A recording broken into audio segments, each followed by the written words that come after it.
Around. I figured it out. We're going. Yeah, you just gotta lie because for some reason it's like, hey, you need to tell me what game you're playing, and I said I'm playing I Am Dead, and Facebook says not good enough. I don't know what that is. So I just told it I'm playing Rocket League, although it's still not showing up. But at this point, I don't care. It's fine. We don't need Facebook. What we need is Bongo Cat.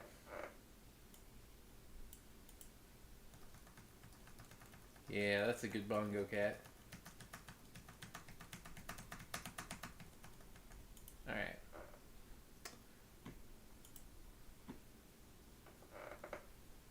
You know what? If the Facebook stream ever starts, good for it. But I don't need it. We're gonna play I Am Dead. Whoops, what the hell? Yay. Did I just start a game? Hey, Alice in the chair. I want to use a controller. Oh, I have one of those. Is it ready? Mm-hmm. This one here, too. Mm-hmm. Who's watching? 0 viewers. I lost your viewers. I restarted the stream. Now I have 0 viewers. Now, Reshare this one. now I. Well, here I am again, Did I what? Morris Lupton, Reshare off for my the morning walk. People know. This must be the finest stretch of beach on the finest island the whole world over. With what? For a little speck of land in the North Atlantic, it sure is a good un. Good enough. Oh, and I have 16 viewers. Whoa! I see jumped those up yoga quick. folks up at the lighthouse are up bright and early, saluting the sun and all that. I always thought that looked like fun. You can tell I have a type of game. Yeah. But this walk Uh-oh. isn't the same without Sparky. Oh, Sparky's good. She did love chasing that tennis ball. I need to move Oh, us in a minute. Sparky. With us? I Yeah, we're miss blocking you, the girl. text. Oh, I see. Can you hit Shift Tab? Chelmiston Oh, used to be nope, a quiet okay. place. You'd only come here if you like fishing or bird watching. But since the new ferry service started, we get loads of tourists. Ugh. But what you gonna do? It's always changing. Should I try and like pause? No, I just need Shift Tab. I'm just telling them to keep talking. That's the corner that won't block text. Settle in. Shift Tab. It did pause. Yeah, this is supposed to be like a puzzle type The story. crater's game. definitely been smoking more than usual lately. That's funny, that, for a dormant volcano. A little foreshadowing. Think he's gonna get killed by a volcano? That volcano always says he's gonna quit smoking, but then he's Yep, always a bad guy. Chelmiston's a smashing I'm place. gonna die like right now. I'm lucky to It's call gonna, it like- home. I'm gonna sit on this bench and it's gonna get hit by lava. No. Oh, it's so pretty though. How could that happen? It's not like the name of the game's I Am Dead or anything. Ah! I'm already the dead, that's bench! me. Yeah, this is, well, What it's was- my bench. The museum paid for it because died I last was year. the curator there. Before the Picked Rona. Yeah, and they did The that right time to to die. remember me. Yeah, right? Get out while the kid Because, is good. Miss out in 2020. oh, That yes. seems fair. I am dead. Oh, I like it already.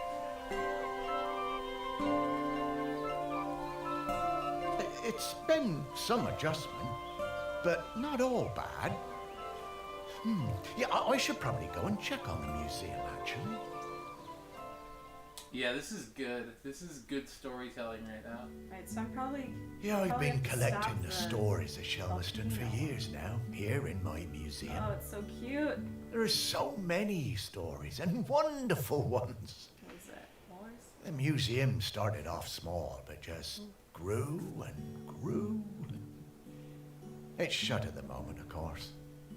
Not sure what's going to happen with it now that I'm no longer doing it. I do like coming back here, though. Gives me a bit of purpose. This is which what I the ghosts really and missed Phasmophobia since, actually see. you know, becoming dead. Oh, one thing that's been keeping me amused. Since I've been dead, I found I can do some new things. This is a very charming game so far. Pretty weird. Yeah, I'm not sure what use it is, but it's been keeping me quite entertained. Okay. I'm gonna go grab me like some a pillows tutorial. to prop myself up with. But the novelty's worn off. I mean, it's been, well, I don't know how long exactly, but an awful long time since I've had anyone to talk to. Well, anyone who talked back, anyway.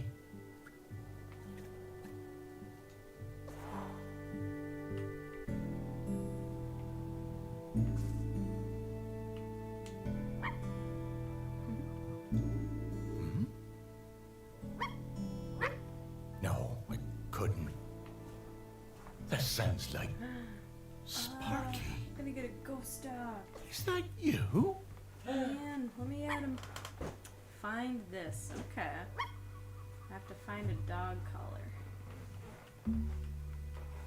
If anyone watching, I guess there's only one person in the chat, but it's kind of a mystery thing, so if anyone wants to shout out stuff to look at or anything like that. Who's that? Oh, it's Headshot. Perfect. She's Okay, here. what am I doing? I gotta find... Oh damn it, we're in the way again. They don't know what they have no idea what we're looking. Find Oh. this, it's us, find us. Yeah, I don't think there's a good spot to put it, maybe in the middle. I'll put it back kind of where it was. I need shift tab again.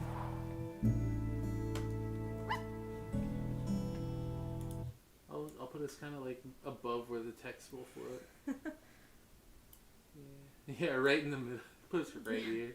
There's no like good. Maybe the upper right, where your jellyfish is, because all it says up there is like the controls. Yeah, they don't need to know the oops. And I oop. They don't need to know the controls. Now you're down to 5 viewers. Where's Jimmy? No one wants to watch you shift things around. They should. Just make them small, yeah. Hey, hey! Get in there. Okay. What hour are we on? Not 7. 10, 11, 12, 1, 2, 3, 4, 5, 6, 7. Is it almost 8 o'clock? At 8 o'clock it'll be hour 10.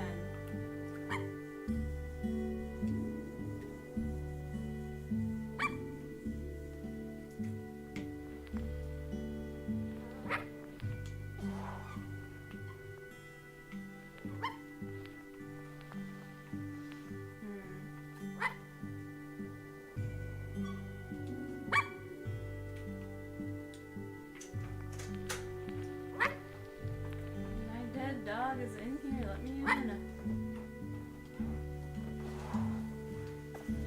Okay, what else can I look at? Oh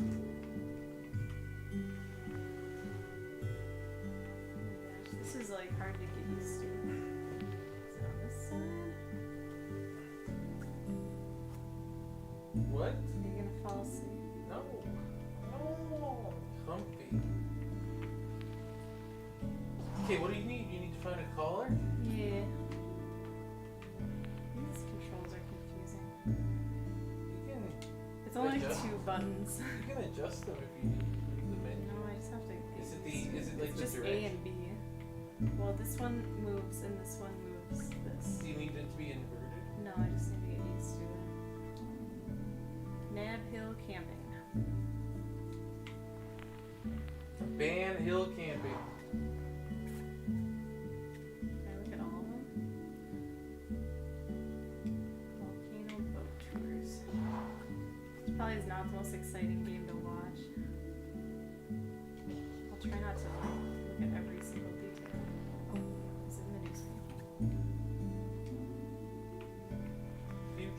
searching for museum. No, not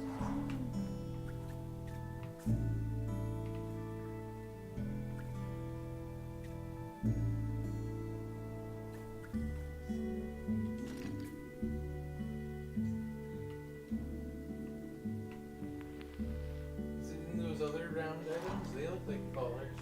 There's so many things to look at. It's overwhelming. I mean, it does look like it, but I don't think it is. Did he say specifically what it is you're looking for? No, but I think it's a dog collar because I'm trying to get my dead dog.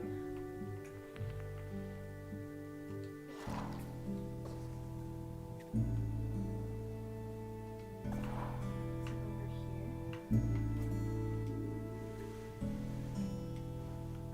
Why did I look in the drawer before? Oh my god, I don't know anything. I think you got click on the drawer.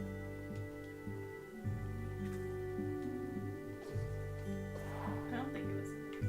Can I move up? I'm already like failing at this game. Wait, so left stick does what? Can you move Left stick forward? right now. Left stick moves me, not right now. So it's somewhere over here. And right stick moves Let's that. see, look. But if I go to the edge, it slides anyway. And you can't turn with like the bumpers or anything? Not right now. What's in the dog? Yeah, it's probably on this table, right? Probably. I'm probably overthinking it. What does unlock do? Means go back. Oh, unlock. Yeah, which keeps messing me up because I keep thinking I can like open something. Are there other buttons? Okay, well Whoa, hang on. what'd you do? I guess the triggers can go inside of things. So maybe it is in there. Go see your dog in the dog ashes jug. Maybe it is in here. This will be more entertaining to watch once I figure it out. There it is. Okay. See, I should have got that like 10 minutes ago. Yeah, you're my dog. Yeah, dog made of ashes. Hi, Morris, Parker. come with me. Oh. I need to show you something. I like her less now. She was better Talks. before she started talking. Scary.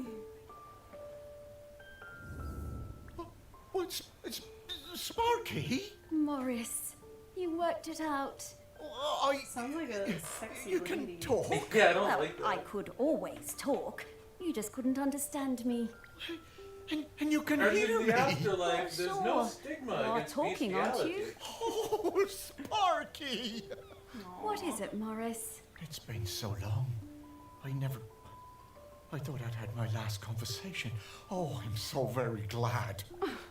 I'm glad too, Morris. I've been waiting for you. We need to go. Oh, wait. Are you really I'm my selfish. Sparky? You should be glad My that you're Sparky gone. girl. Yeah. Mostly the best bits. But listen, Mostly. I don't know how long before the volcano erupts, but it's not long now. The volcano erupting? But it's smoking. dormant. No. It has been dormant because of the custodian. But the custodian is weakening and we don't know how much longer they can hold on.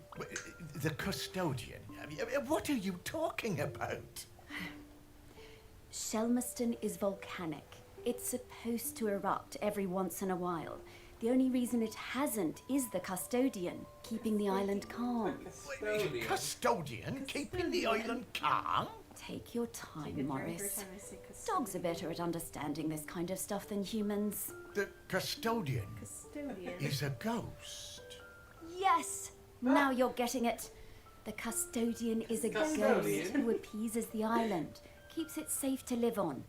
But the current custodian has been doing the job a long time and really needs to retire. Well, the island needs a new custodian. That's right. It's up to us to find a new one.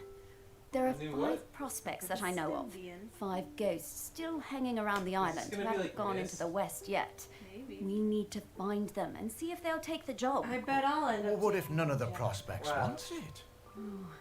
If the current custodian fades away and there's nobody to commune with the island's spirit, well, that would be bad. Bad How, Sparky? Volcano bad. You've seen how it's smoking. We don't have long now. Well, could I be the custodian? Oh, I wish. But Ghost Code 342B dictates that the custodian must be a ghost who has been dead on this island for at least 1,000 days. And we don't have that long. Ghost Code 342B. Yeah, well, I suppose that makes as much sense as anything else. Right, let's get going, Morris. Our first prospect is Peter Noach. Oh, yeah, from the yoga centre. Yeah, he died a few years ago, didn't he? Yeah, I remember his funeral on the lighthouse. Yes, that's the fella. He always had those funny green treats. Let's go pay him a visit. Weed? Is that the joke? I don't know. Maybe we'll find out.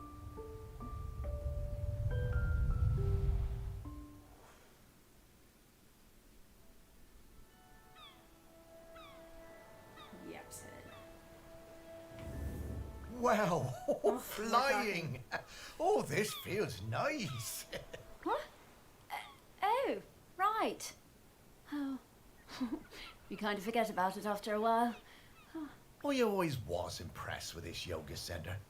Pete seemed like a chap who went through some tough times, and creating this place really seemed to help him. Yep, and it's still going strong. They're always busy with folks from the mainland. Cute. Yoga centre run by a robot. How things change. Well, it seems to be working out, though. So, now Pete's a ghost. So how do we find him? Well, It's a ghost. remember that clue I sent you from inside my urn? The tag? Yeah. Right. So that was something special to me while I was alive that helped me channel my ghost. A kind of memento. So we need to channel the ghost of Peter Noach. And to do that, we need to find his mementos. And how are we going to do that? By looking into the memories of those who loved him best. People with memories of Pete will have little thought bubbles coming out of their heads. Those are a sign you'll be able to dive into that person's memory. Fun. I suppose that's hardly the strangest thing I've heard today. Oh, Morris, just you wait. Now, to recap. Find people who are close to Peter. View their memories. Track down the mementos. And then leave the rest to me. So people, then memories, then mementos, then Pete. Yeah, think I get the idea. Okay, let's go. Let's do it. Oh, look at him. That's Peter.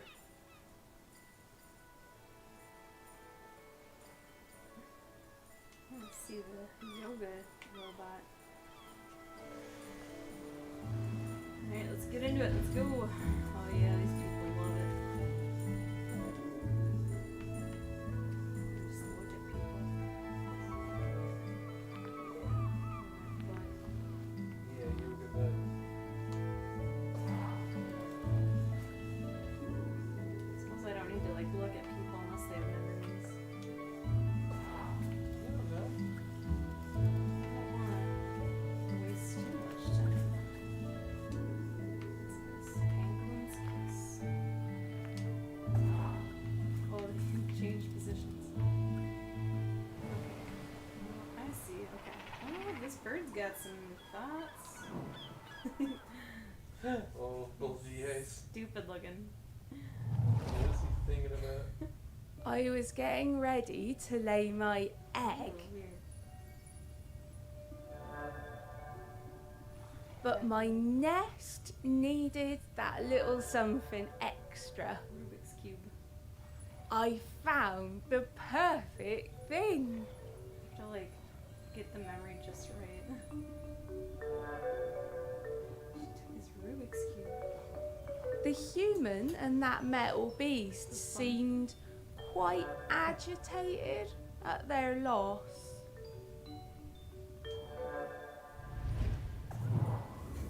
I always hated those blooming things. He does not like the bird. What's this? No way. This is kind of trippy, huh?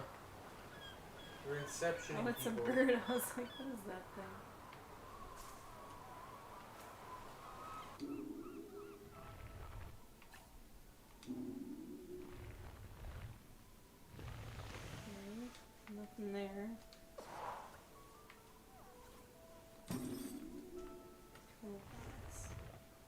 Okay, right now I gotta focus. I'm looking for memories.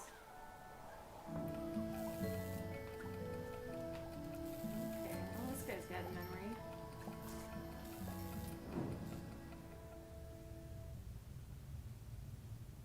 I like their nipples. I met Pete for the first time on a yoga retreat in Goa. He was the best yoga teacher, but very reserved. I noticed he had some army tattoos. I wanted to ask about them, but he would never talk about himself. When I got home, I looked him up. I couldn't believe it. He'd been with Special Forces in Helmand and was awarded a medal for bravery. Pete's unit had been in an ambush. He tried to save a colleague whose leg had been blown off, but by the time they'd reached base, it was too late. Pete was the only survivor. I booked the retreat again the next year. I thought he was such an interesting bloke. Still waters, you know. And one evening, after class, I followed him down to the beach. I saw him throw something into the water and went to have a look. Picked it out of the shallows before it was washed away. It was his medal. I picked it up. I went back to Goa the following year, but Pete wasn't teaching and it just wasn't the same. Not as good. Then, a couple of years later, I saw an online ad for his new retreat in a lighthouse. I booked immediately. I took the medal with me. Perhaps he would want it back.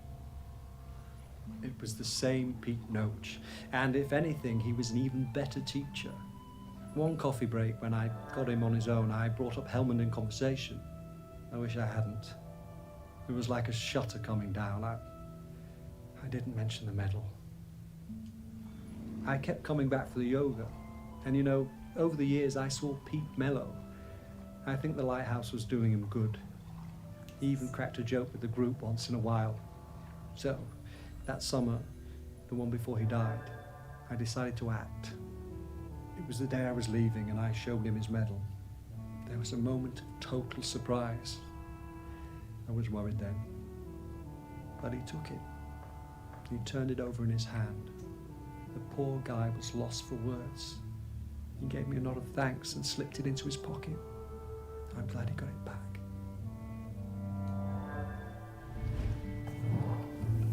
Oh, Pete. I had no idea. I'll let you sleep. It's just so chill. A Rubik's Cube and a medal. And if you're gonna take a nap, like now's probably the time. Ooh, man. The robot. He's watering plants. Oh, look at him go. He's so cute. I'm hardcore chilling with this right now. Yeah, this is Me too. a vibe. When Pete arrived at the lighthouse, he needed help running it, but refused all offers. Eventually, fearing the possibility of a shipwreck, Trinity House sent me to Shelmerston to help keep things running smoothly. I bought Pete a plant as a welcome present. He introduced himself very quietly, but didn't seem to want to say anything else. He seemed distracted, like gravity was pressing down on him harder than other people. Whenever I would enter a room, Pete would mutter some excuse to leave. I didn't have a single conversation with anyone in months. Eventually, Pete noticed the plant. Then, Pete noticed me. That was the start of what became this plant room. We spent hours in here over the years, sowing seeds and tending our plants together. Plant. Rubik's Cube, Wow. metal, and plant. Robots got complicated, didn't they? Yeah, I didn't realise how important them was to So Pete. many plants, though. I suppose everyone needs a friend. Probably should have paid Ah, attention to Sparky. the plant before. Oh, there's a picture on the side. Nice. Yeah, that'll remind you. We'll make it easy.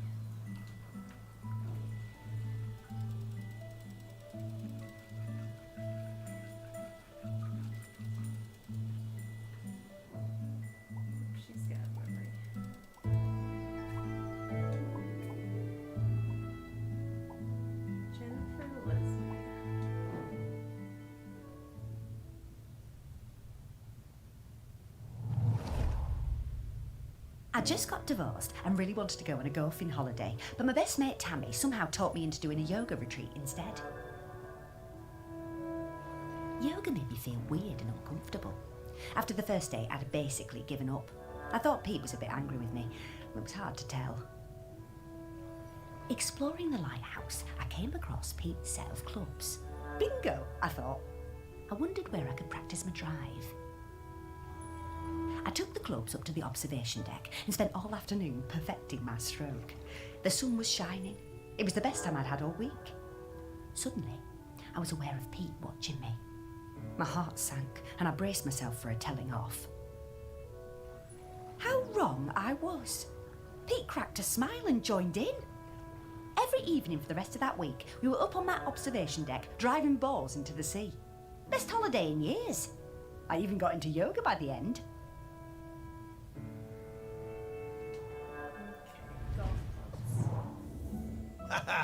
I guess old Pete had a light side after all.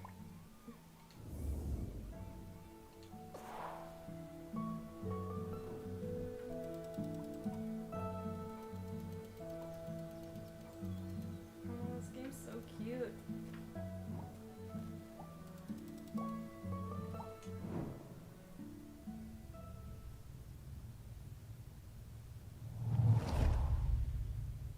Pete was hard to read, you know? Strong, silent type. But you could tell he loved his collection of Buddhas. He said they were like fat little soldiers that kept him safe. To be honest, I thought that was a bit odd. But he was a great teacher. Pete was very protective about his collection. Hated people messing with them, even telling off Em when she was dusting them. One day, one of the Buddhas went missing. Pete was distraught. Not much affected him, so it was a shock for everyone to see how upset he was. All of us at the retreat spent the whole afternoon searching, but we never found it. To cheer him up, Em bought Pete a little toy robot. You could tell Pete was delighted. Toy robot. Ah, what a lovely gesture. Like Buddha. She was a good friend, that Em. Okay, now I gotta find the items, I think.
wonder how many golf balls are in the sea around this lighthouse.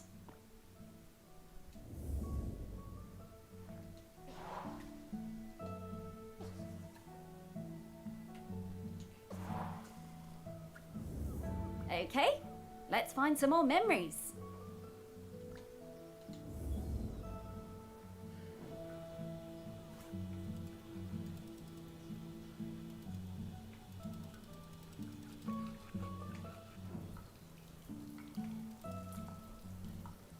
Lamp is probably in here.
Ugh.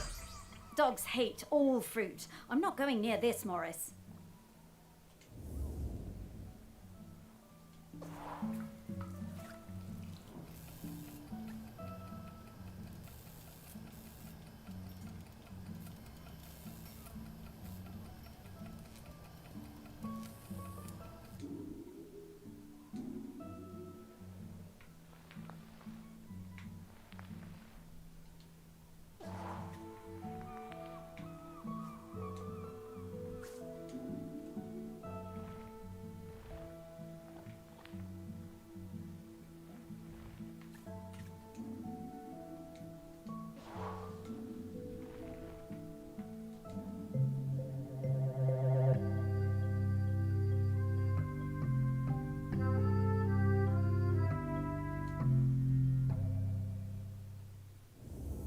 This is a conspicuous gallantry cross. They don't give those to just anybody.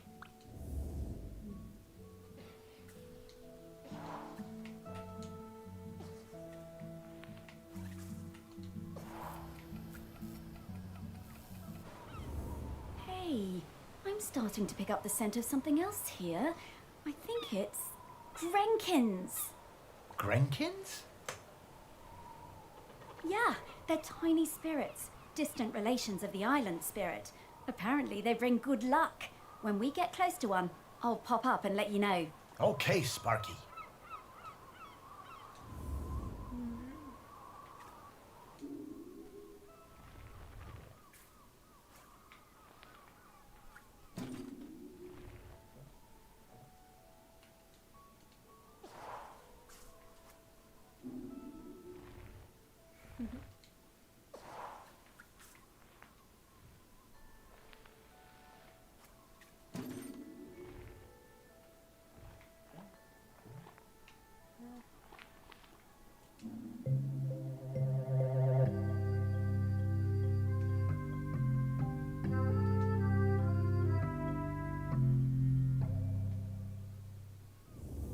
Dogs are actually very good at solving these. They're just hard for us to turn.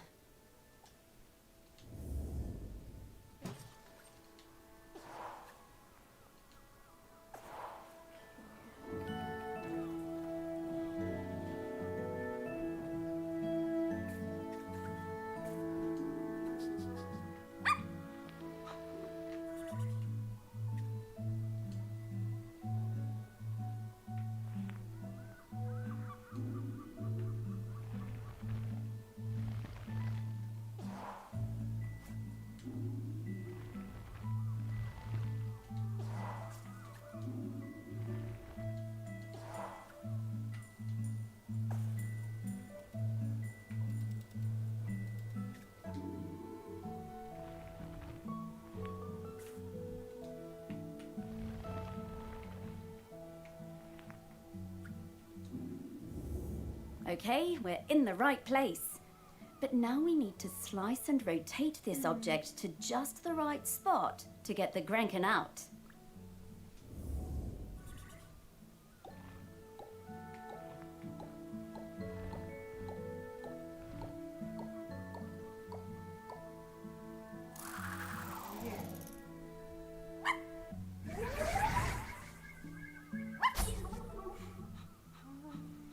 So cute.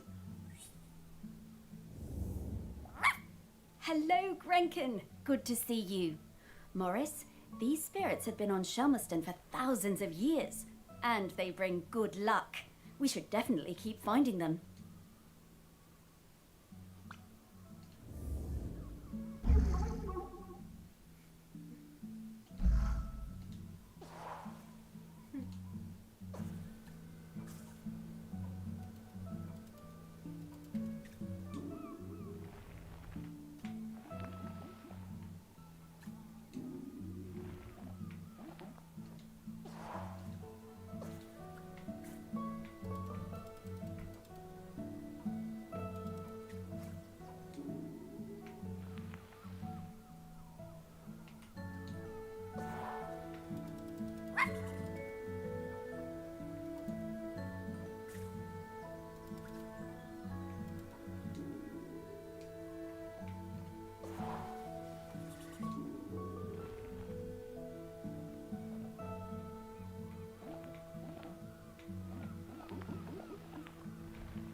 nice little fella. I'm glad we found him.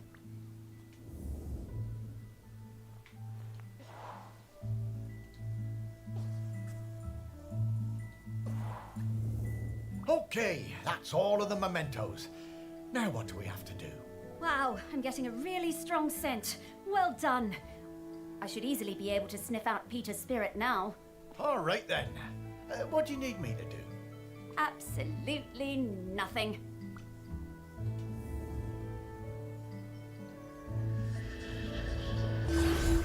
What in the world? There's many things in the world you haven't seen, Morris. Those things, Yep. I mean, yep. Those are all of Pete's fragments. I just need to round them up. Go get 'em, girl.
Pete!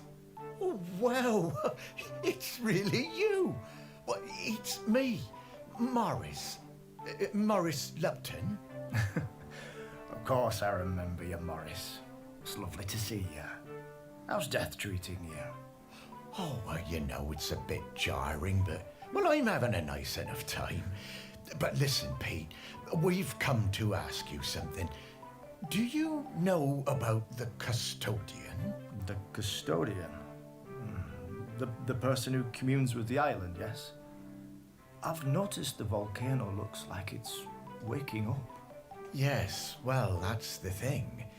We need a new one. Oh, me? To be the custodian? Oh, Morris, I'm flattered, but I don't think I'm the one for this job. I spent my whole life and my whole afterlife trying to find peace. And lately, I think I found it. I'm satisfied with how things turned out. I'm finally ready to go into the West. I don't want to stay around any longer. Ah, well, fair enough. Would you want to come with me? I would be grateful for the company. Well, that's kind of you, but I do really need to help find a new custodian. Maybe afterwards. I understand. Well, best of luck with the search then. I'm sure you'll find someone perfect for it.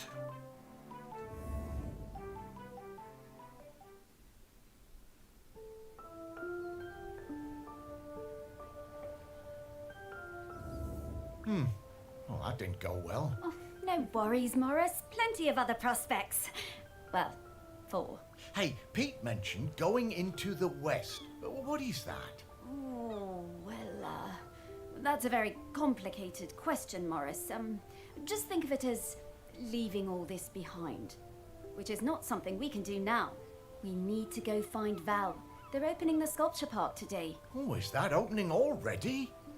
Time certainly does move a bit quicker once you're not in the world. Talking to people, it all feels so distant.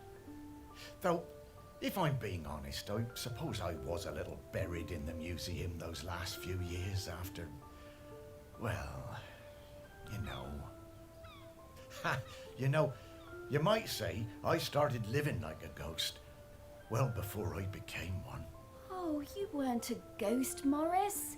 That museum is full of life, and ghosts can't give belly rubs anywhere near as well as you did, trust me. Now let's get going. We're gonna find Val. Ah, yes, Val. I do feel a bit sorry for her, having her home invaded by all these silly artists. Maybe. But at least we have a laird who's interested in doing nice things for Shelmerston. Yeah, I suppose so. I was never sure about letting all those artists stay on Shelmerston, but I must admit that his heart's in the right place. Well, let's find Val then. After you, Sparky. Alright.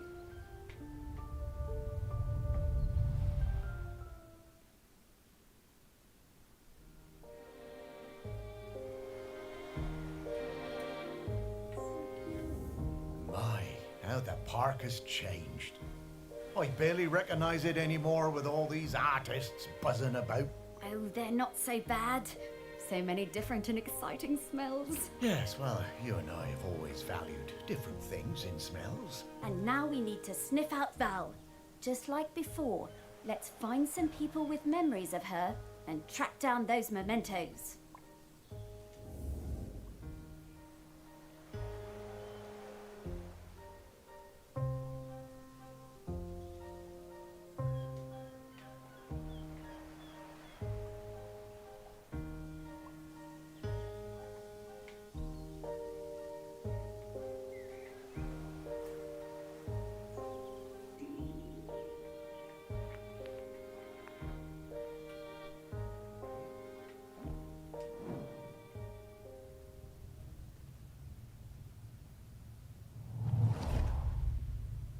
Gloves! I love them. I can't get enough gloves. I stole farmer's glove. I stole the fisherman's glove. I saw that girl out in my woods riding that strange bumpy beast around again. She really seemed to love that awful creature. This was an opportunity I wasn't going to miss. Lovely gloves.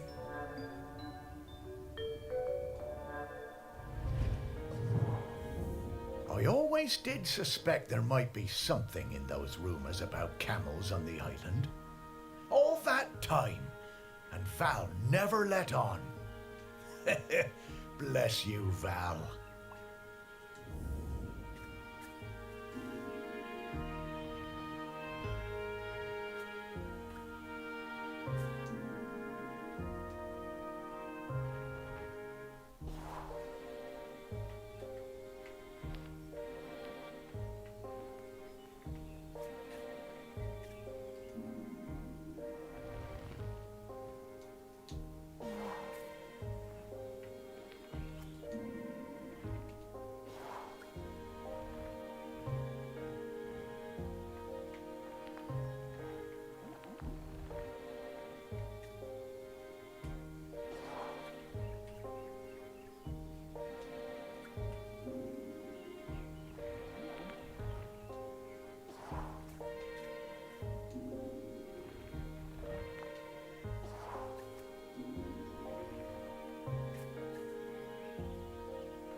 Hey, Morris, I bet you wish you were alive so you could rub me with this glove.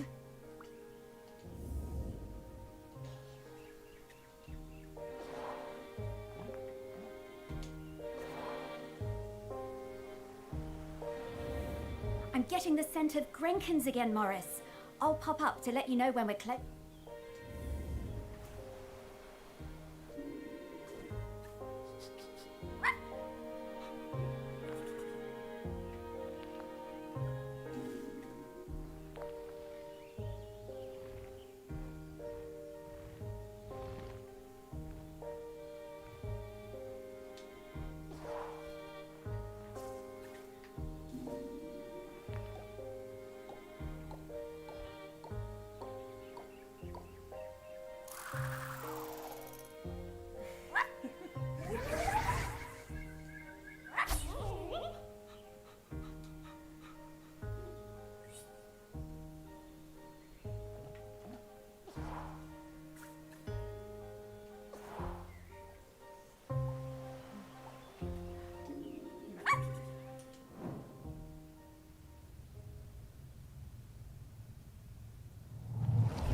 After my wife Penny's death, I struggled to find ways to spend time with my daughter. It had hit us both hard, but, you know, stiff upper lip and all that. I always found it best to keep busy. Looking for something we could do together, I bought Valerie a set of paints. But she never even opened them. I was cross at first, but asked myself, what would Penny do? So I decided to let it go.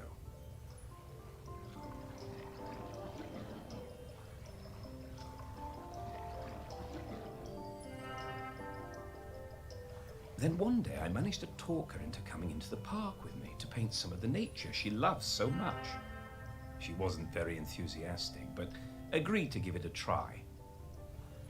It was a disaster. Valerie simply didn't have the temperament for painting. She had a huge, silly tantrum and threw all the paints away. I told her I wasn't having this kind of childish behavior, and I told her to stay in her room until she had calmed down. I wished Penny was still with us. She would have known what to do with the child.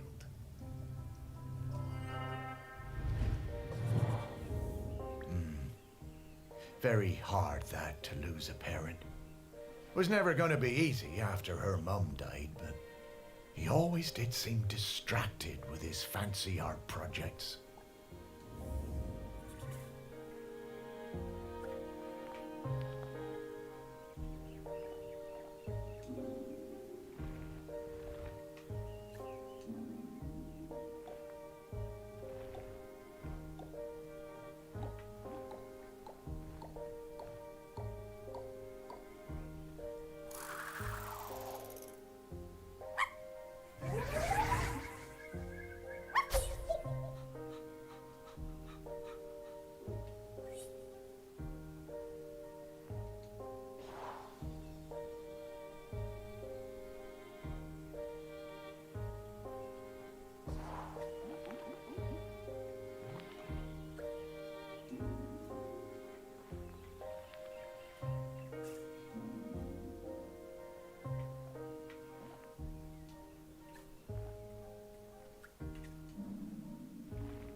Yeah, painting really wasn't for Val, was it?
I spent the summer of '83 with Henry Outram, Laird of Shelmerston, in his grand hall working on a new piece.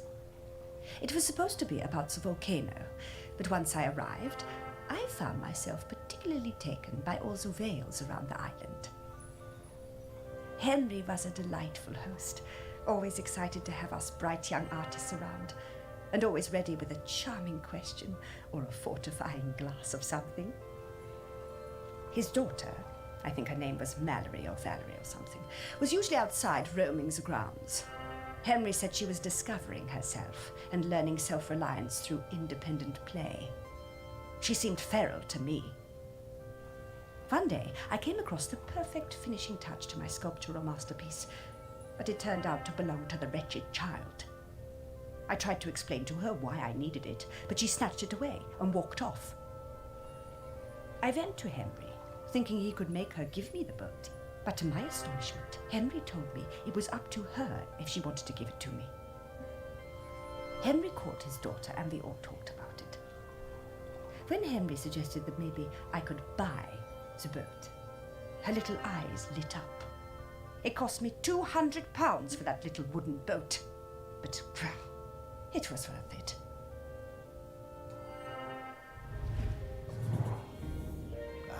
Henry was a good dad at heart, caring about Val's feelings, and treating her like a grown-up even when she was little. Partly how she became so independent, I reckon. I know it was tough on him, but they both turned out pretty well.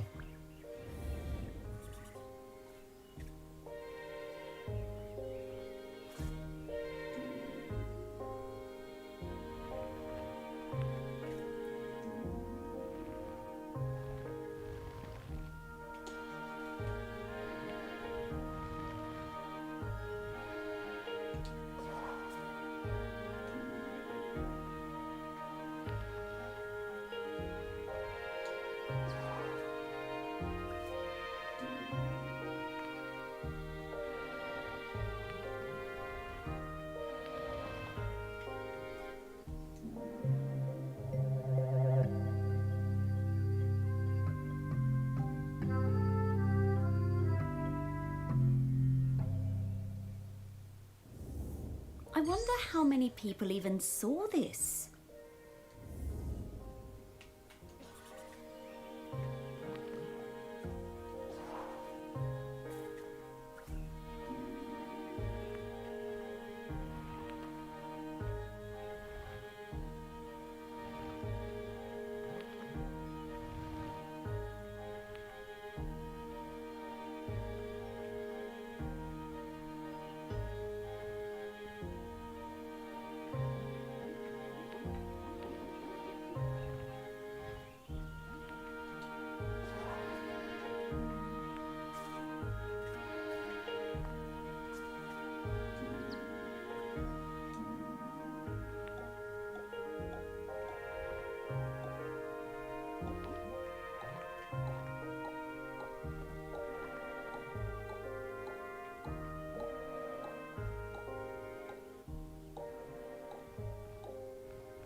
The famous sculptor Vernon Russet was working on a huge statement piece in my honor, a statue of a camel with my head.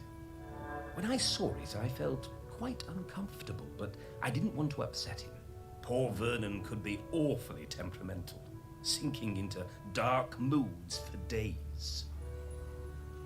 The week before the public unveiling, Vernon had me visit the statue. He needed to make some final adjustments to the face. Valerie came along too. She looked like thunder. She hated that statue and wasn't afraid to show it. I couldn't help thinking how like her mother she was. When the statue was revealed, the nose was missing. Fortunately, we all managed to cover our surprise and act like nothing was wrong, so no one was any the wiser. Some fellow from the Times wrote a glowing review, so Vernon wasn't too glum about it. I'm pretty sure I know what happened to that nose. Aha, the old Outram spirit. Good for you, Valerie. Your mother would have been proud of you.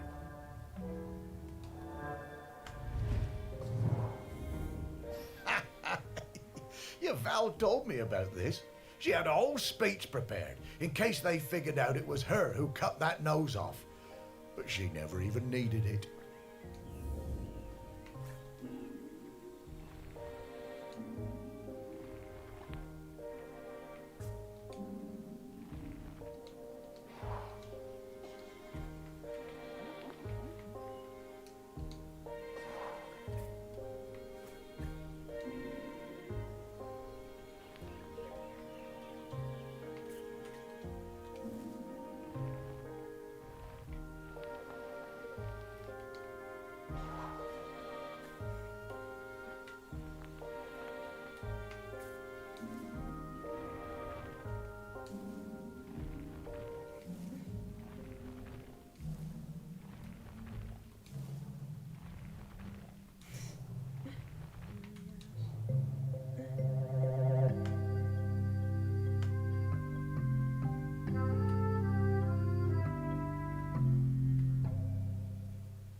Oh, this thing looks heavy. I'm surprised Val was able to even lift it.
last summer, before our GCSEs, Val and me spent a lot of time together, usually wondering how we could get our hands on something to drink.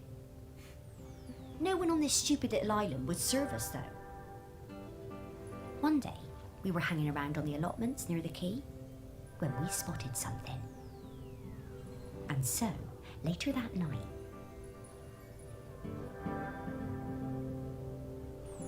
we went into the woods behind Val's house to drink it, sitting on top of that ancient stone that they say protects the island. But there was no way we were going to get through it all, so we decided to bury the rest. A few weeks later, we went to dig it up again, but couldn't remember where we'd dug the hole.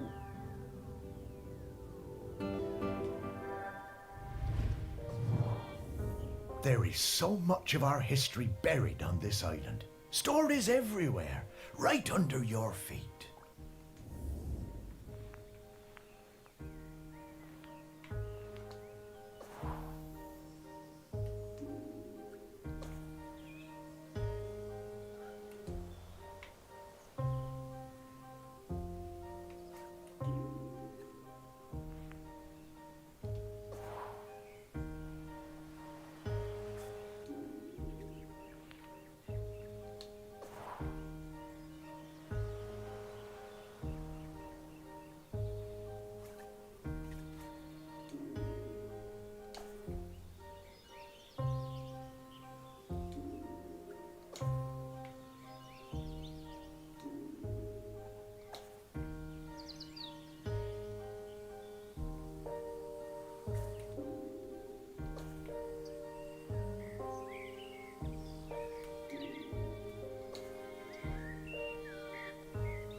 Wow, Morris, this smells incredible. I'm getting scallops, I'm getting peaty bogs, I'm getting roast lamb. Woof!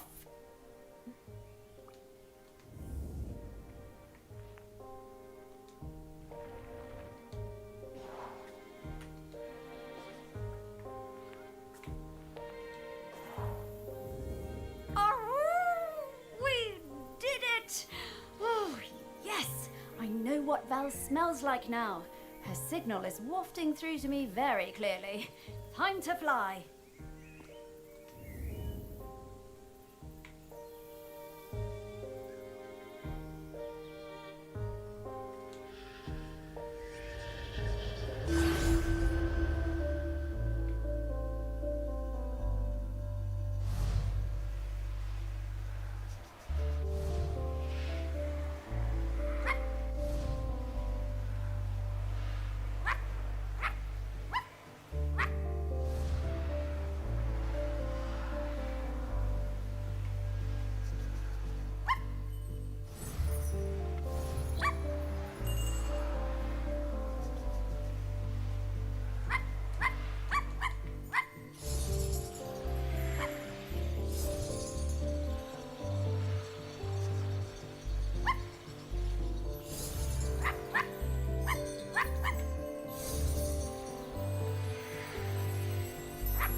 Morris?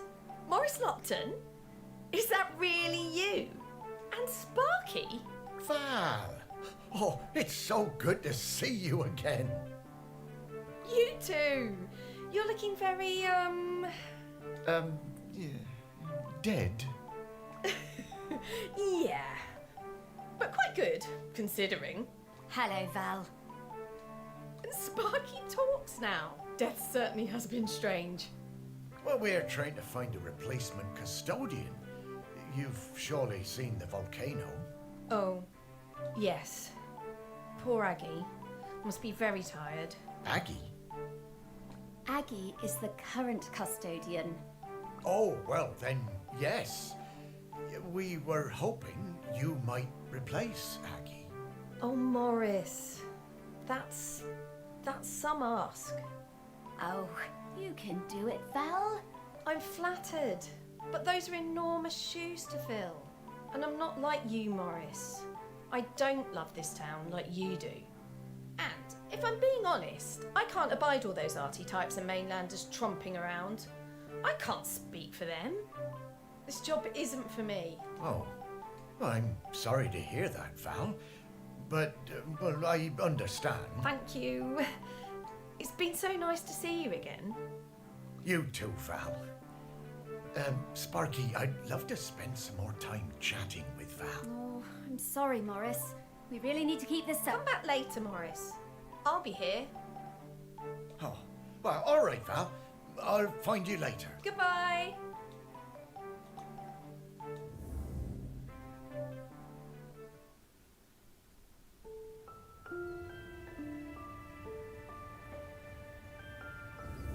Oh, slow down, Sparky. I need to get some things straight. No time, Morris. We need to find the next prospect. Well, it's just that I don't quite understand what we're doing. We're looking for the custodian. Well, I get that bit, Sparky, but what does the custodian have to do exactly? Oh, well, it's hard to explain with your human words, but, the custodian kind of mingles with the island, becomes a part of it. A part of the rock, the volcano. Yes, the rock, and the sea, and the animals and plants. The custodian becomes a part of all of these things. It becomes part of the island spirit. And you give up being a ghost? Yeah, well, a walking around talking kind of ghost. Stop being someone who can go into the West. It's quite a sacrifice. Oh, wow. Well, no wonder Val doesn't want to fill those shoes. Aggie must be a legend. Ah, she really is. I always thought there were those folks destined to be mayors and, I suppose, custodians. And then there are people like me and Val, destined for smaller lives. Oh, what? Small? Morris, your heart is as big as the island. Everyone knows that. Yeah, I suppose I'm more like one of those island oddities in the museum. Yeah, and they were always the visitors' favourites. Now, we need to move on. Next up is Ogden Beckett. Ogden it is. I'm right behind you, Sparky.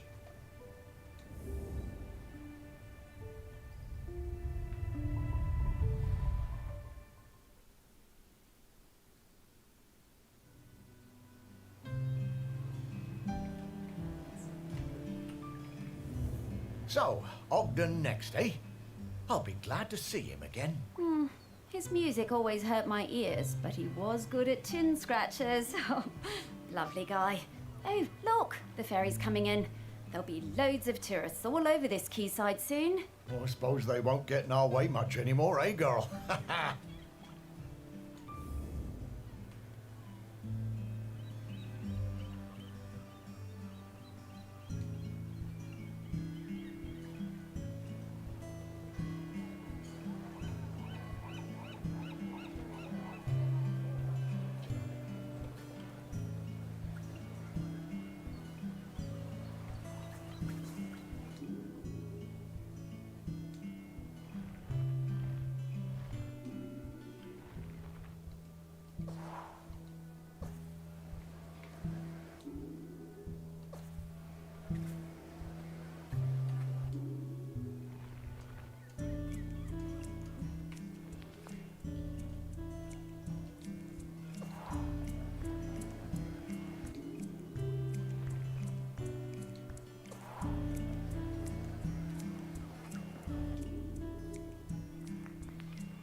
Yeah, it's Tina 10.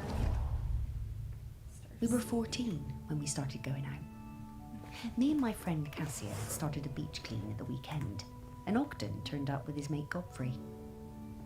I had no idea Ogden liked me. He was the tallest in our year, and we all fancied him. By the time we reached the little cove at the north end of the beach, he'd asked me to come to a concert he was playing in. I said yes. We'd been going out for a few years when I applied to Floristry College on the mainland. I didn't tell Ogden. I didn't believe I'd get in, and didn't want him to think I was trying to get away from him. Ogden might have looked mature and confident, but he was a gentle soul, not nearly as sure of himself as he looked. Yeah, nice mark from your glasses right there. But I did get in, and he was gutted. I felt terrible. I didn't want to hurt Ogden. He said he didn't mind, but I could see he was covering. My last week on Shelmerston was really hard. Every time I saw him, it felt so strained, and I couldn't sleep. Speaking of sleep, are you awake? Yeah. You've been sleeping for over an hour. So, I would have. Finally, on my last night, I made a decision. I would take an apprenticeship at the garden centre on the island instead, so we could stay together. It felt like the right thing to do. I would tell Ogden in the morning. It's Tina time. No, it's not. But when I opened the door the next day, Yes, hello. I found Ogden's sousaphone left on the doorstep. He had a little nap. I was terrified. What did it mean? What had he done? I gotta like pay attention to this. I ran down to his house, my heart in my mouth. His mum, she never did like me, was a little bit smug. There he goes. She told me Ogden had sailed off to New Zealand. He was headed to Christchurch, she said, and didn't know when he was coming back. Then she shut the door. I was more than a bit tearful, but, you know, looking back, I think we both needed to have a bit of an adventure. I wanted to let him snooze.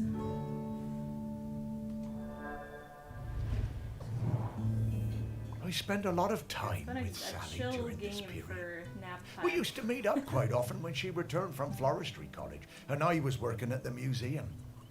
For a while, I thought maybe we would get together. But she always seemed a bit out of reach, sort of distracted. Well, it makes sense now.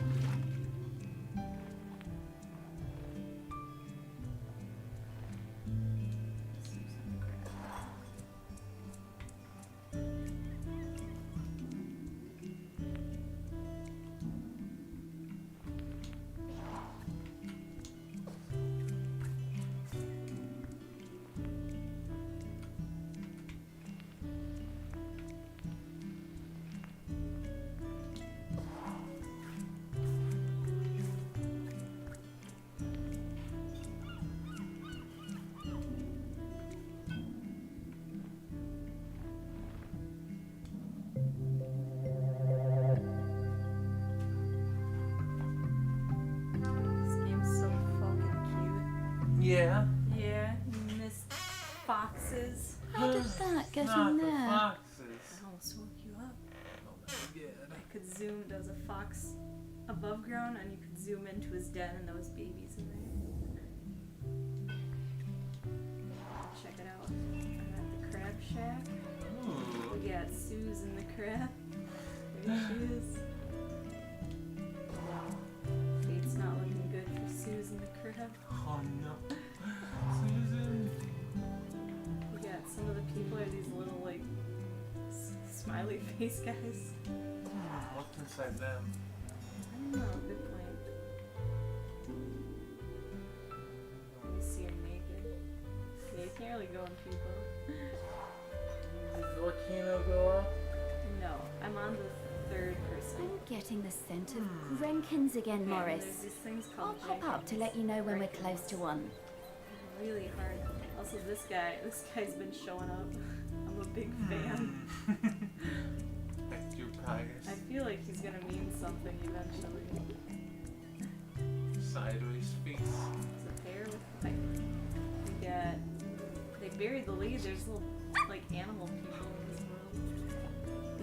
Time for toast. The toast restaurant. Okay, so this is a Grinkin. So I have to find something that I can zoom into that will be that shape. I think it's gonna be this thing. Some of them are really hard. Maybe it's not. It's got like a Oh leg. no, Garrett wants more Tina time. I know. He came in right when you were waking up. I think you maybe woke up because I started talking. Oh, it's this guy. I better go Check next. this out. No, I want you to see this. I'm thing. looking at him. It's cute. Red. And you gotta get Oh. lined up right to get the Grinkin. Which some of them are really hard. Interesting. Oh, bonus guy. There he is. Look at him. Got a Grinkin. There's 14 in this world. See this bird guy? Any pictures? You know, we gotta go back to sleep. Go to the camel. Camel. There's a Grinkin. It's probably this guy. Looks like this guy.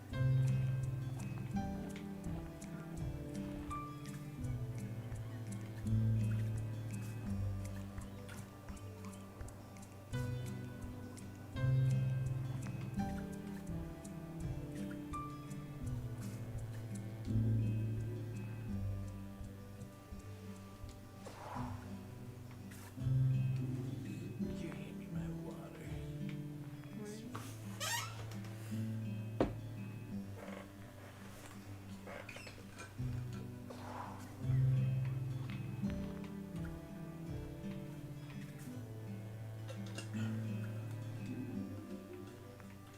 Legs, there they are.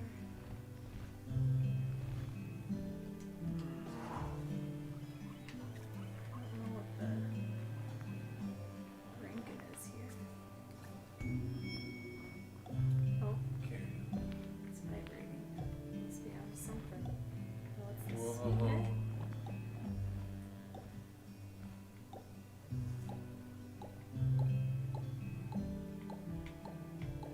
That doesn't look remotely right. Yeah, turn it the other way around. Try Yeah. it. It vibrates more as you get closer. Not too close. That was a tough one. Whoops. What's he look like? Grinkin. No one's Oh, singing Grinkin. karaoke though. All these Grinkins.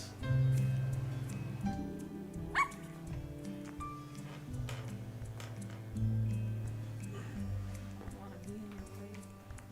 Alright, who's in the chandelier?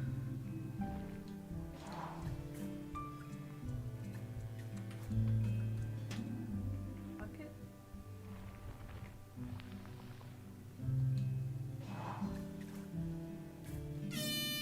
Whoa. Is it this guy? It's not vibrating. That looks like it.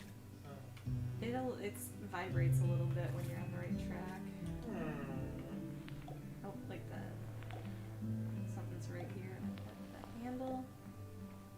This part. Oh.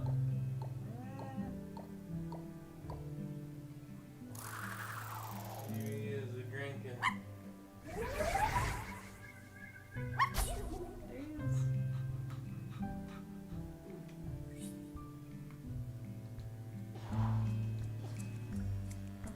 So there's bird guys.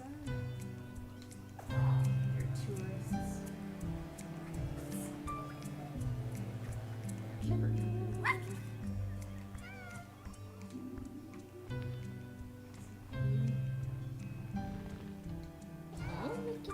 Look, cats.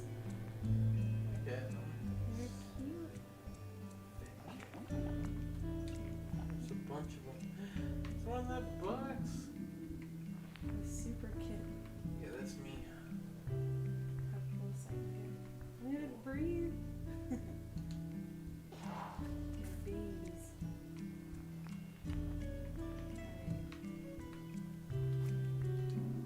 Are you the Grinkin? Oh, they have names. This one's Jack.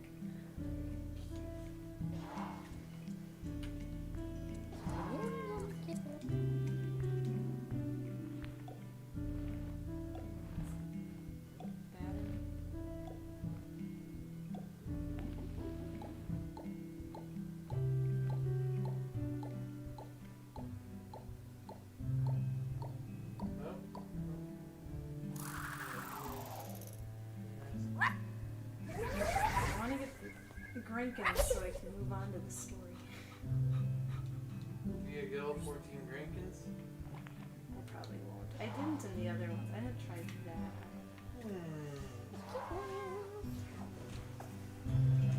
He's sleeping. He doesn't want to watch me play. So chill. Chill. You can sleep.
remember we was walking home from school, a bunch of us, and I told him my granddad said the lad had a live Bactrian camel living somewhere in the woods.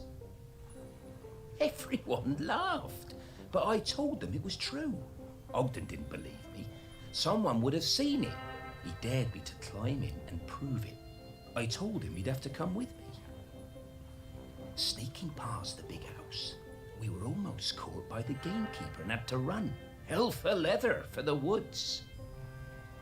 We reached the trees out of breath. I was bent double and leant against a tree. Ogden had better breath control and he recovered quickly. He saw it first. The clouds parted, the moon shone down, and Ogden gasped. And then I did too. Was it? It was. The next day, we were kicking ourselves. We had no proof. No one was going to believe us. But we knew what we saw.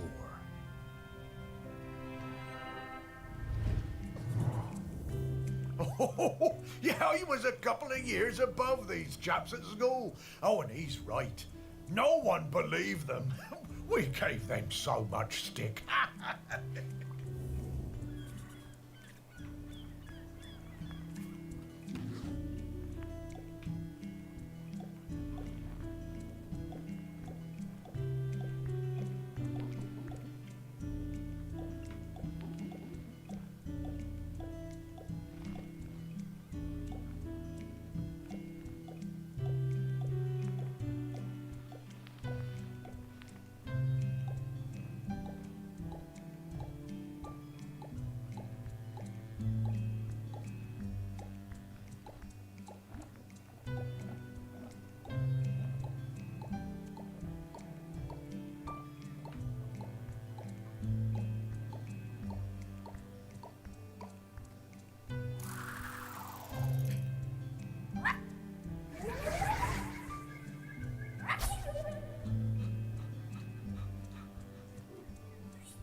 camels are so obviously a made-up animal, humans will believe any old rubbish.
I missed Ogden so much, and for the first month there was no letter at all. I took my place at college on the mainland without knowing how he was feeling. It was a shock how low it made me, even though I was working with flowers, my dream job. I threw myself into making friends and working as hard as I could. I wondered about him travelling the world without me and without his sousaphone, what he was doing, how he was feeling. Then the letters started arriving, and it was amazing. Each one came with a penny from a different country. One from Valparaiso, another from Dakar. I wrote back and told Ogden about my course, trips to Kew Gardens, which were amazing. And Ogden told me about his voyage, watching dolphins and flying fish, crossing the equator. Sometimes we were both lonely. We poured out our hearts to each other. In a funny way, I think the letters made us closer than ever. When he arrived in Christchurch, he'd send me flowers pressed in his letters. I sent him a shell from home, and then he sent me a New Zealand halfpenny. It was my favourite. On one side was the head of a Maori tiki. Ogden told me it was lucky. I came back to the island, and when my father died, I opened up my own florist shop on the quay. I tucked the halfpenny under the front step for luck, polished up Ogden's sousaphone and put it in the window. They both brought me luck, and the shop flourished. One day, Ogden showed up at the shop, completely out of the blue. He told me there was nowhere like Shelmerston, and no one like me. I was so thrilled to see him, I asked him to marry. The lure of Shelmerston. It always pulls people back when they try to move away. They were a lovely couple, Sally and Ogden.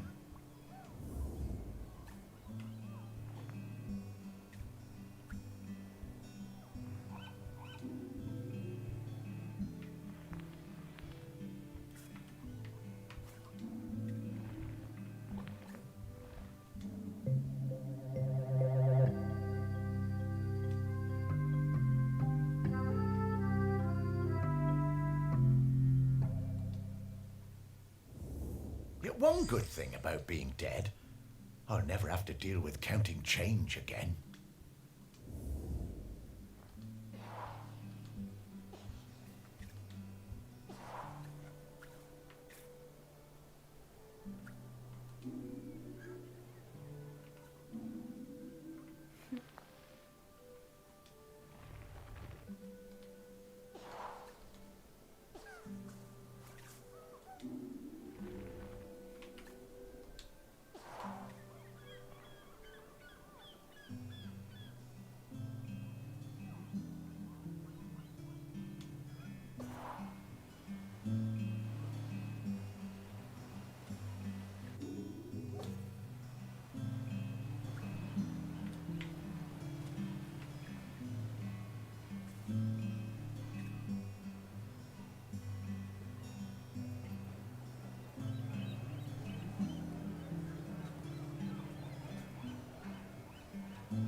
remember when a young Ogden asked to join the Shelmerston Silver Band.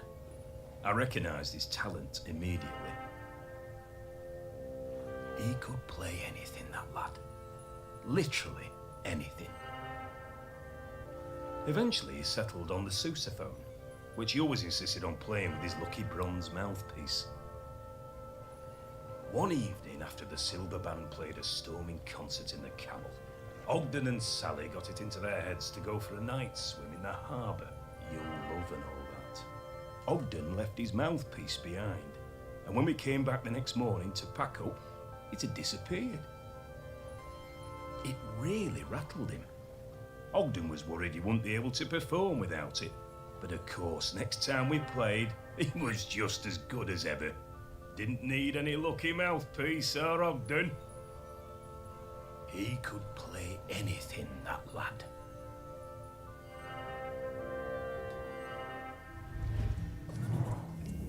Ogden was so talented. A real virtuoso. Oh, I loved listening to him play. Oh, speak for yourself, Morris. It was a terrible racket.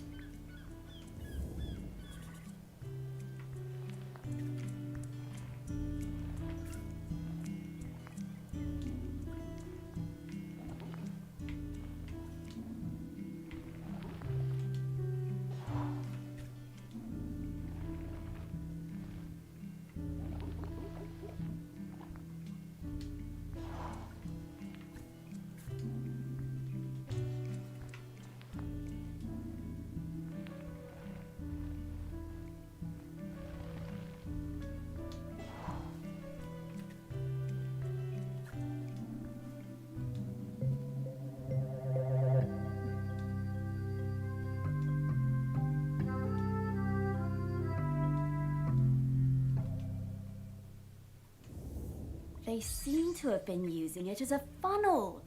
These bootleggers are very resourceful.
It was the day of the island cricket match out on the volcanic sand spit.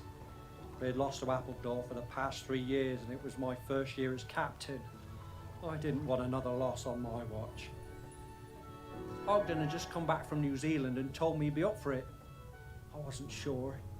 I remembered Ogden from school. He was lanky and good in the field, but batting, not sure. Ogden showed up with his own bat. He told me he'd won it in a pub in Dunedin and that it had belonged to a famous New Zealand player. I wondered whether I should put him into bat at all, but Ogden whispered to me that he'd been playing on deck all the way home. I knew Ogden wasn't a bluffer, but he was never the guy who got picked for the first team at school. Still, I had nothing to lose. Ogden hit a 6 with his first stroke. We went wild! And just when I thought it must be a fluke, he hit another, and another. He was a machine! Ogden hit so many cricket balls out into the sea that we had to stop play. We'd run out. It was a stunning win, and we carried Ogden back across the sand and into the Camel. Even though he'd won the match pretty much single-handedly, he insisted it was all down to the bat and plenty of practice. Ogden was solid gold.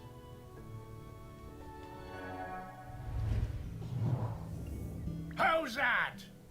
What a great day that was. And we've beaten Appledore every year since. Those poor chaps never did recover from Ogden's incredible batting.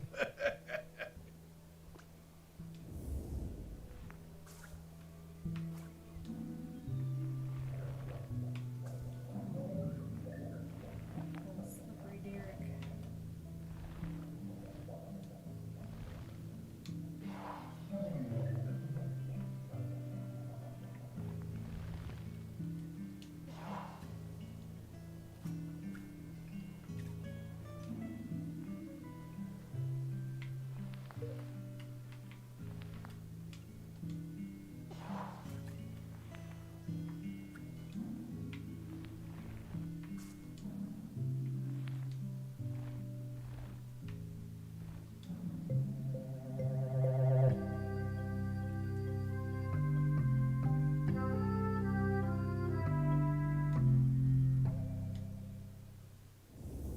Hey, Morris, remember when we found one of these heavy balls on the beach and I dropped it on your toe?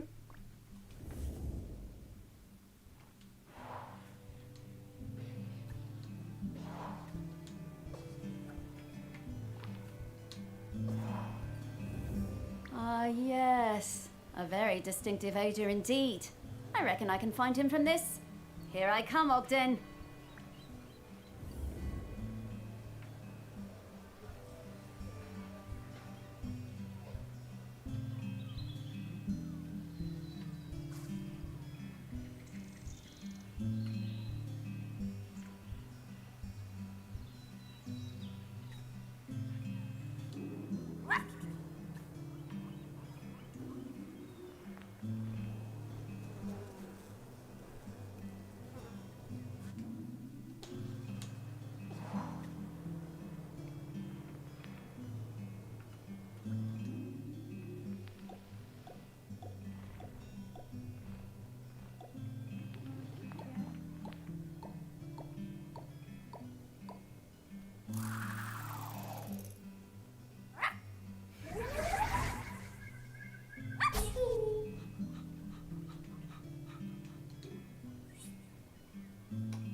terrific to see you, Morris. Oh, it's great to see you too, mate. Have a stretch, Ogden. We have a question for you. Sparky, owner of the very finest singing voice on the island. What can I do for you? Well, it's about the custodian. We need a replacement. Ah, yes. I've heard that volcano rumbling. Poor Aggie must be very tired. Yes, she is. We need a replacement. Oh. Oh, you want me to be the custodian? Well, I'm honored, but I can't. Are you sure? The island is in dire need. I know, and I sympathize, but Sally is the other half of me. I need to watch over her. Everything else may be changing, but she's my constant, and I'm hers. I need to go into the West with her when it's her time. Yes, I understand. You two always did have an enviable connection. We were very lucky to find each other. And I'm still lucky just to watch over her. Makes this place still feel a bit like home, even as it changes. So I'm going to stay. But listen, once you've found the custodian, come back and enjoy a sniff of that beer in the Camel with me, eh? Sure, Ogden. Well, see you around.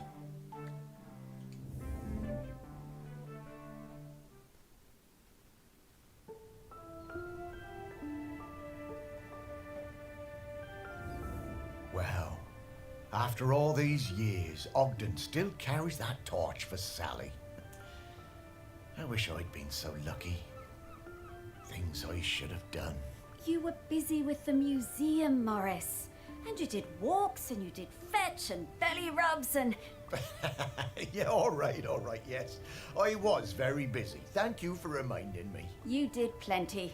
But now you need to find the next custodian. Hey, how long has Aggie been custodian?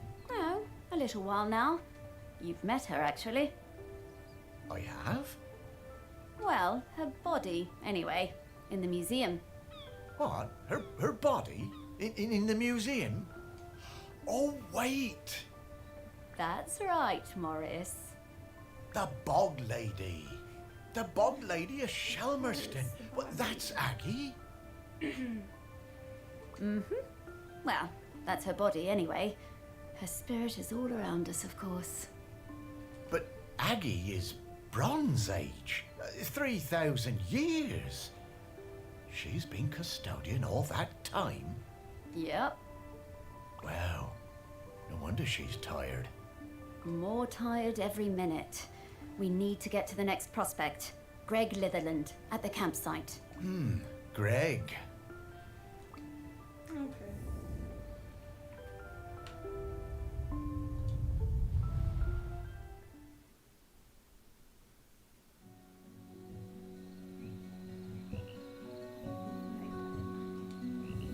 The one part of the island I never spent much time at. I never cared for camping. Although we did find a lot of Bronze Age goods down here. Really fascinating bits and bobs. I reckon this was an important place once. And not just to shellers. Oh, there's so many great smells here. Oh, and so many rabbits to chase. Stop it, Sparky, you have a job to do.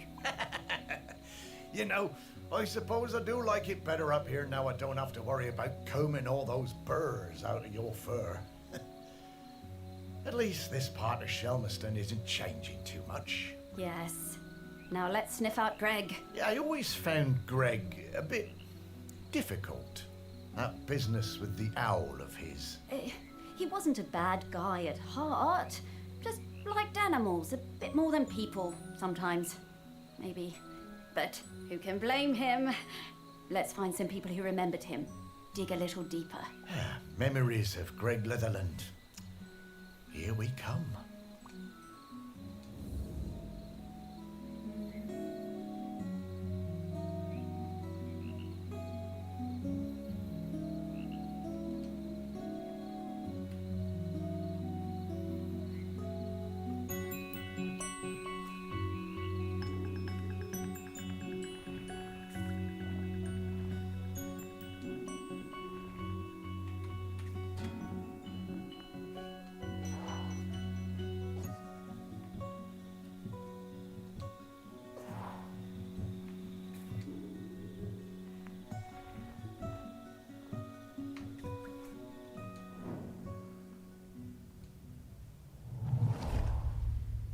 I only knew Greg briefly, from the summer that I took over the campsite and he retired. He seemed harmless enough, if a bit strange, living in that nasty little caravan. As part of his official handover process, he gave me a big box of rule books that I was apparently supposed to give every camper when they arrived. I couldn't believe them. The amount of inches apart each tent had to be, the angle of pitch, permitted colours of guy ropes. No skipping ropes, marbles, conkers or throwing games. No singing with hand drums. I built a huge fire on the beach, invited the whole site for a big party and burned the lot.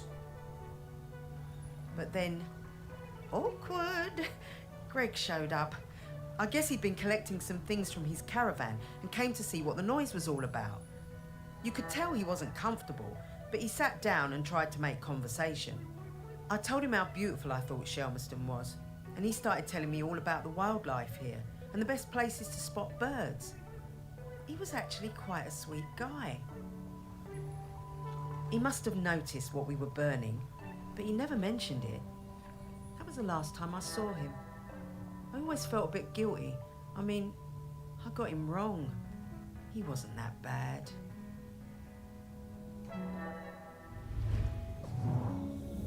Well, it's a good thing she kept one of them. It must be around here somewhere.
What's this about dogs having to be on leads the whole time?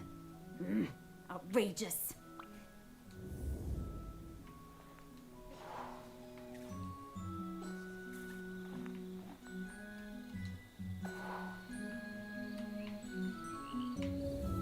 I'm getting the scent of Grenkins again, Morris.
Miles and I came to Shelmerston for the Sheller Cup final. Miles was the world champion for ages. Greg, the campsite manager, was a huge Sheller fan. Always gave us the best pitch on the campsite. Miles was up early every morning, training for the big race. Greg would always be lurking in the background, taking photos. It became rather annoying. How many photos did he need? Oh God, and one time he turned up at our barbecue and wouldn't leave. The man could not take a hint. So, race day arrives and Greg is there with his camera, of course, getting in everyone's way. So Greg leans out into the track as the pack came past, Miles in the lead. And Miles goes crashing right into Greg. Total disaster. Miles goes down and Kwasi flies past him to win the race. Miles was absolutely gutted. He definitely would have won it. Later that night, all us Shellers were on our way back from the pub and we heard Greg outside his caravan, just sat by himself, crying.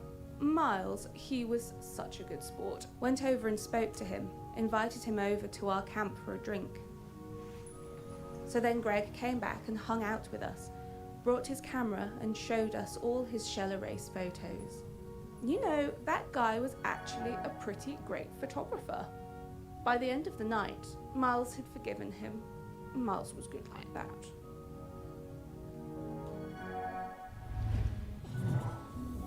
Shellers? I've never understood the appeal of that. Seems bloomin' uncomfortable to me. Poor old Greg. He was always rubbing people up the wrong way, but he meant well. And he really loved this place.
Oh, I wish we could use this!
I love camping.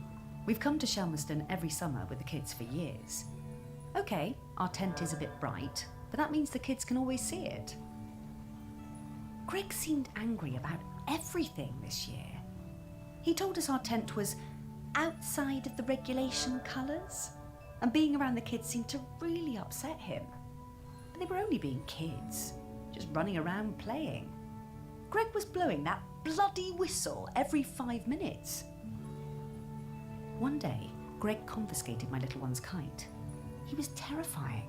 We still sometimes get nightmares about it. I had to do something.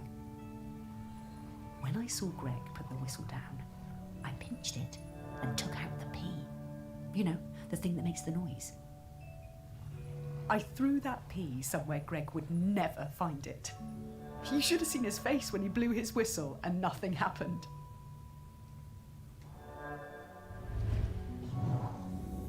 I always wondered how Greg managed to get so good at hand whistling.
My whole life I've dreamed of seeing a Jempson's sea owl.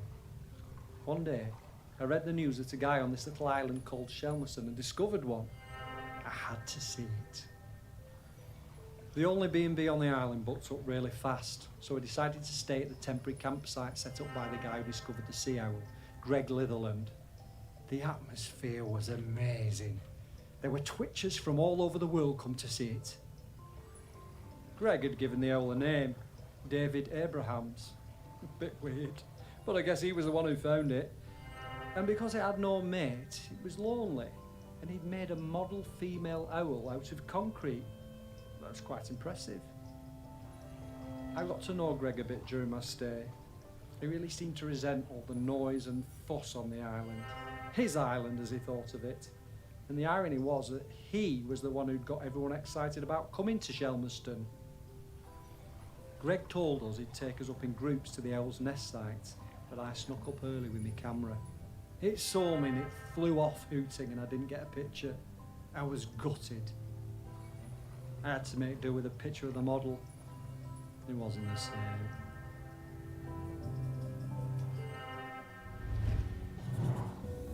Ah, I remember that. All those bird watchers suddenly arriving and nowhere for them to stay. I didn't think Greg had it in him to start a campsite, but he somehow pulled it together.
old David Abrahams.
My best thing is throwing discs. I am really good. I like playing with Dan and Todd. It's our favourite thing when we go camping on Shelmerston. One time, Greg Niflin came up the beach, all red-faced like an angry tomato. He pointed at a sign. It said, "No throwing games." He was yelling and shouting at us. He told me to give him my disc, but I wouldn't. I threw it high up into the air, and it went bang into a massive bird. Then the bird fell into the sea. I felt so awful. I never meant to hurt the birds. The whole thing was terrible. Mr. Liffalam was screaming. He waded into the sea, picked up that bird, and carried it back to the beach. He was crying and crying. I'm sorry, Mr. Liffaland.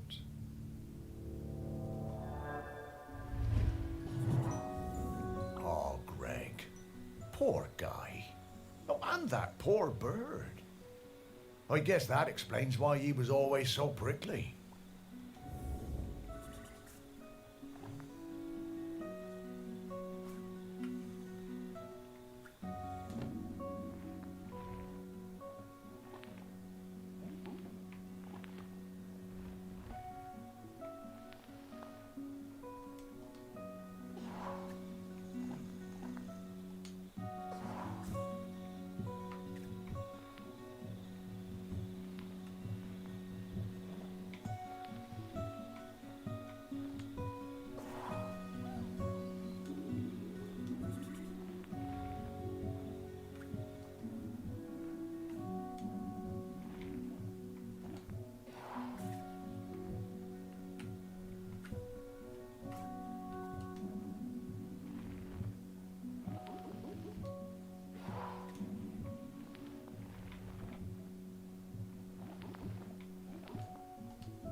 Woof!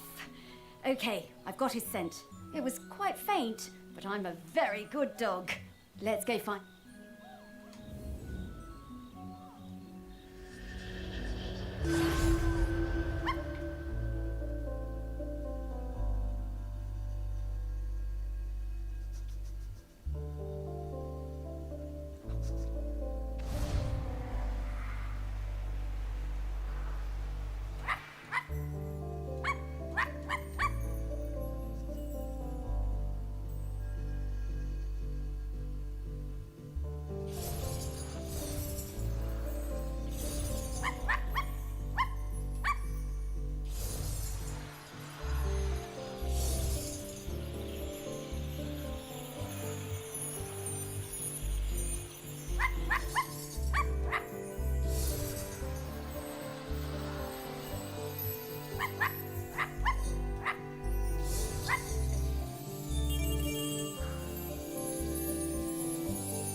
Greg! Oh, hello. Morris, what are you doing here? Oh, hello there, pup. Hi, Greg. You can talk now. Rather prefer my animals when they don't talk. Yeah, Greg, we need to ask you, would you be interested in being the next island custodian? It's a very important job. Oh, no, absolutely not. This is your mess, and you can sort it out. My mess? Well, how do you mean? You dug her up. I warned you, and I warned you when we were still alive that those archaeological digs were a bad idea. And now we know exactly how bad. Well, now hold on, Greg. That's not how that works. Oh, isn't it, talking dog? 3,000 years, no eruptions. You dig Aggie up, and then suddenly her grip on the island is weakening. I didn't. I never did. No. There's no way I'm doing that job. It's too much obligation, it's not my responsibility, and frankly, one lifetime of humans was plenty for me. Fine. Thanks, Greg. See ya. Bye. Thanks, Greg.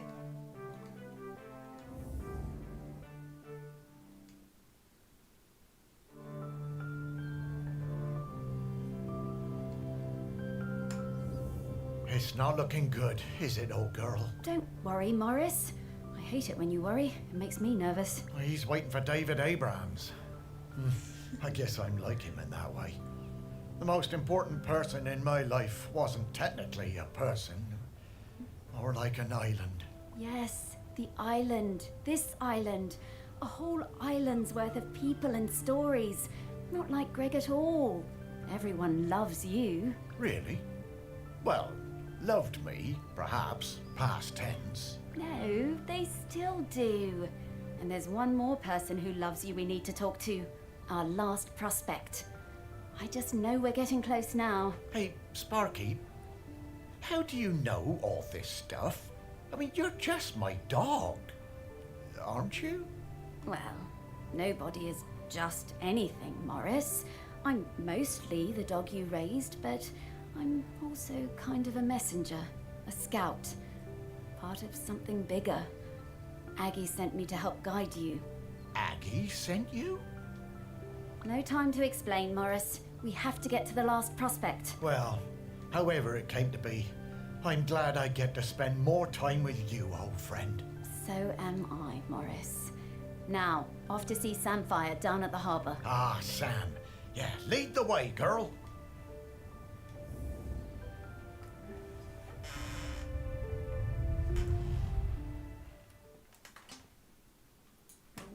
I'm going to the bathroom, but I will be back.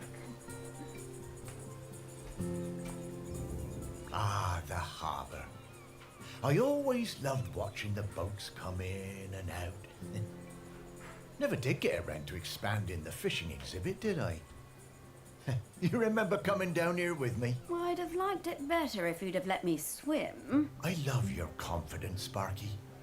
But you always thought yourself a bigger dog than you actually were. Oh. Lots more boats than there used to be, though, aren't there? Certainly are. Shelmerston got busy. Though this is busier than even I remember. Say, how long have we been doing this search? Oh, I don't know, Morris. Once you're dead, time seems to be a bit less important. Does it? Oh, I don't know.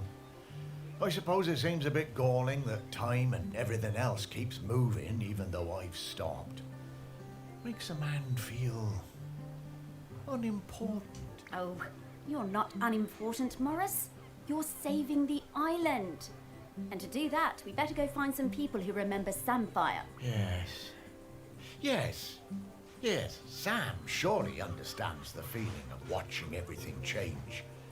Fishfolk live for what, 200 years? That's no small amount of change. Not volcano change, though, Morris. And that's what we need to avoid. Off we go!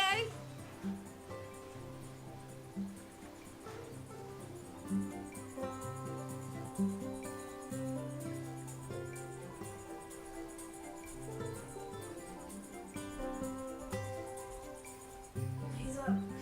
It's her turn. Okay. You walked away in the middle of a scene. I thought it was gonna pause.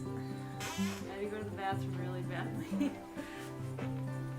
So I thought it would stop there. Oh, you can scroll. I also have to go to the bathroom.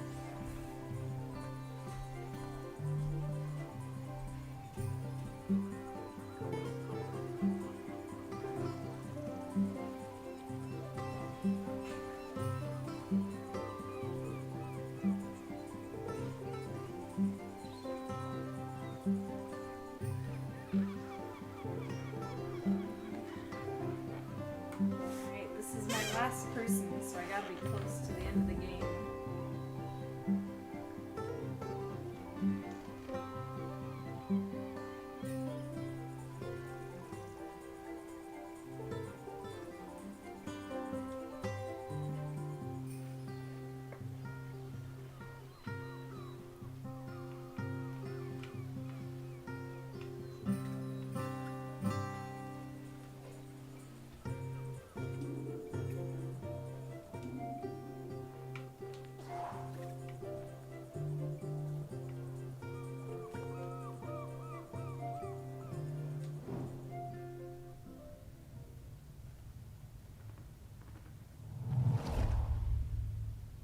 I swim with a pod south of the Fire Isles.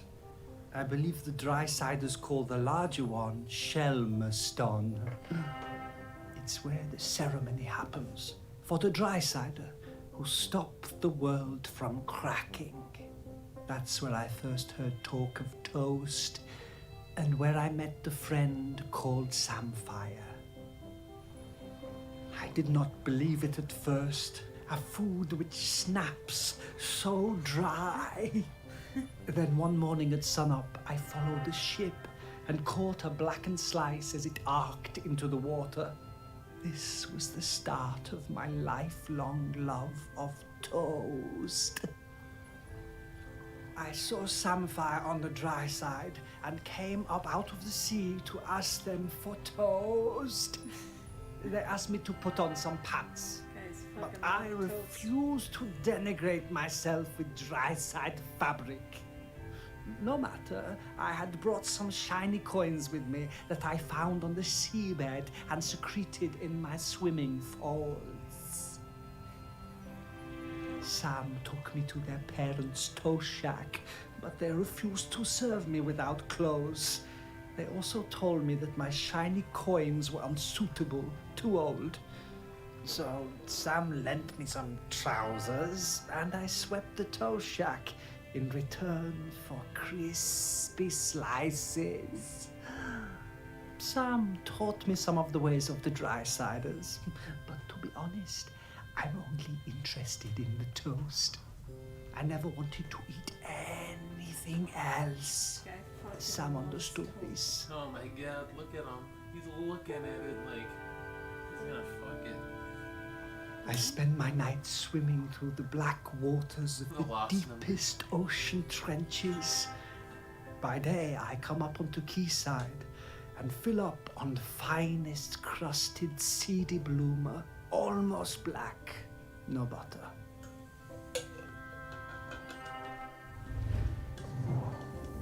Oh, I could really go for a nice piece of toast right now. But, yeah, with butter.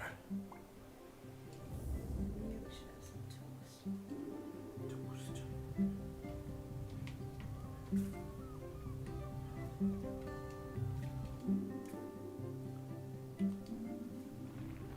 Is there toast in this bed? It's all. Not seeing any toast. Everything's toast all the way down. This is full of toast.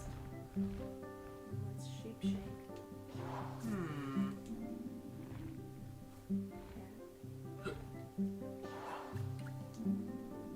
Briefcase full of toast, maybe? You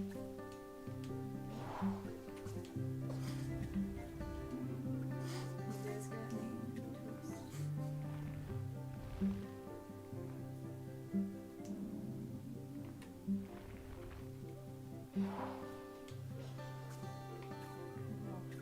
Starting off. Real toast. I don't think they have any toast. I don't know what they're thinking. A chair, maybe? Oh, Uh-oh. Uh-oh. there it is. Oh. Tiny toast chair.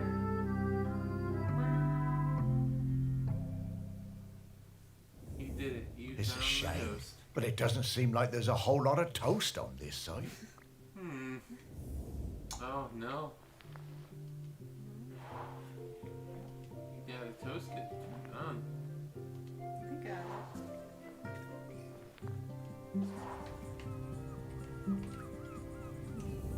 I'm getting the scent of Grenkins again, Morris. Grenkins. I'll pop up to let you know when we're close to one.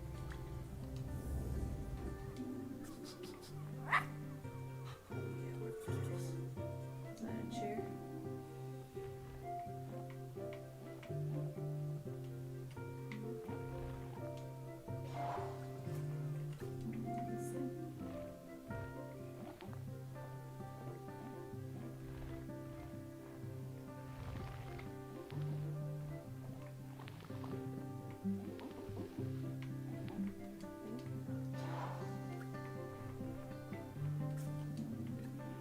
It's gonna be hard now because this is the last area. Oh god, Grankins. Why is your toast X'd out? Is that good? It means I got it. Oh. It's a checklist.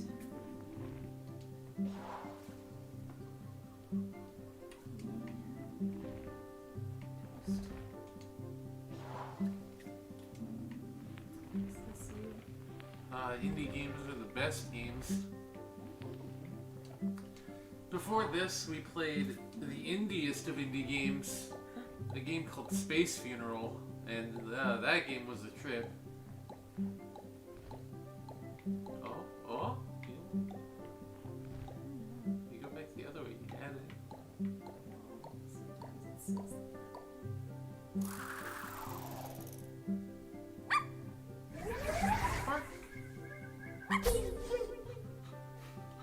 only 9 this There time. he That's is. not too bad.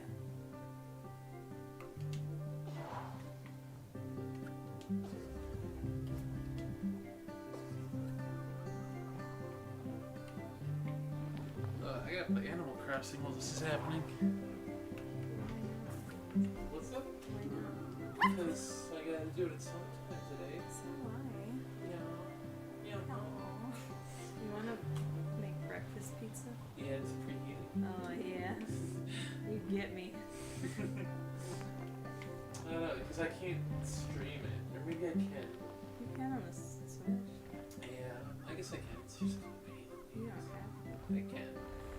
How did we do it with Play of Tetris? Did I play the way it came into the dock? Is that what has it? I don't remember. There must be a USB in the dock.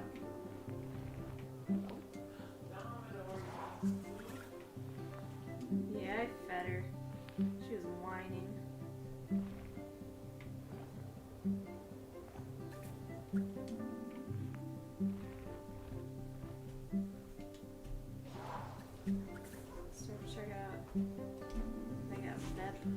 Oh yeah, get me a nice cold can of Beppis. Breakfast pizza's the shit. I also haven't had breakfast pizza in a long time. That's why today's a special day.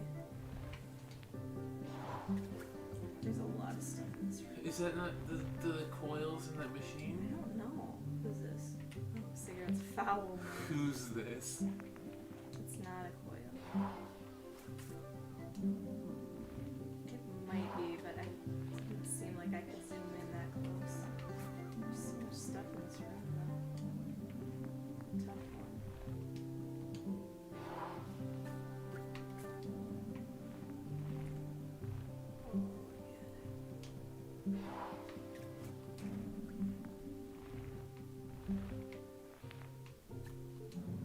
You guys, is this it? Not round enough.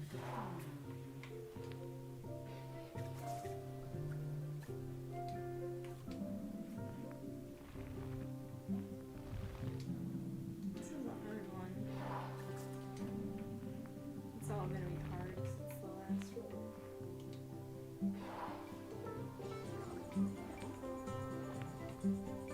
There's a lot of stuff.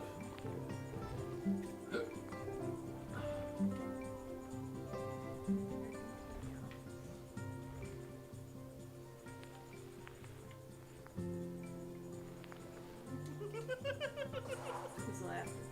Not gonna. Someone's laughing at you. He's eating his toast. How dare he, fish person diver. Oh, I should have talked to him first, because then I would have known if I was looking for something. It was the 6th summer after I spawned that I went to my first Aggie's Day ceremony. You know, Aggie, the dry cider who saved the world from cracking in two. We don't go on land until we're 6 years old. It's all swimming, wafting around. Standing up is hard at first, the weight distribution. Anyway, I went up dry side for the ceremony, and that was where I first met Sam. It was so loud and hot out there, all that shell blowing. I was bored, and my body felt dry and heavy. I was too young, really.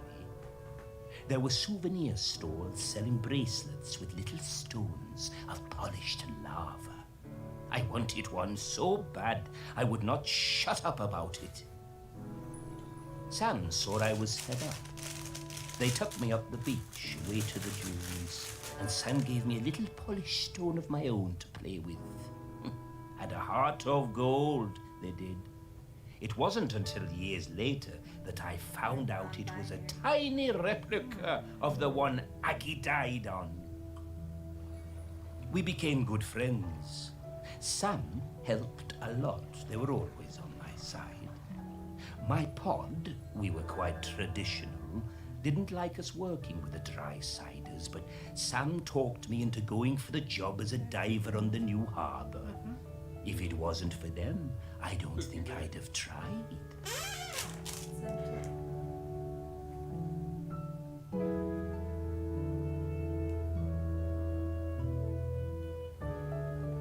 That stone was my lucky charm. I took it with me when I went for the interview, and I took it down with me when I went on my first dive. I had a pocket made specially in my tool belt. See his butt.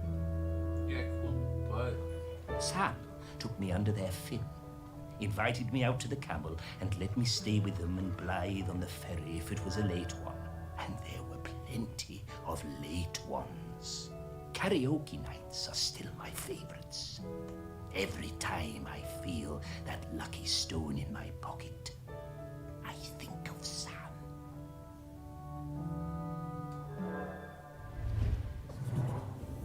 I remember all the fish folk coming up on the beach for Aggie's Day when I was a lad. Seems less of a big deal these days. I guess they still celebrate it, but, well, it's a lot more sedate. Back then, oh, it was a huge event.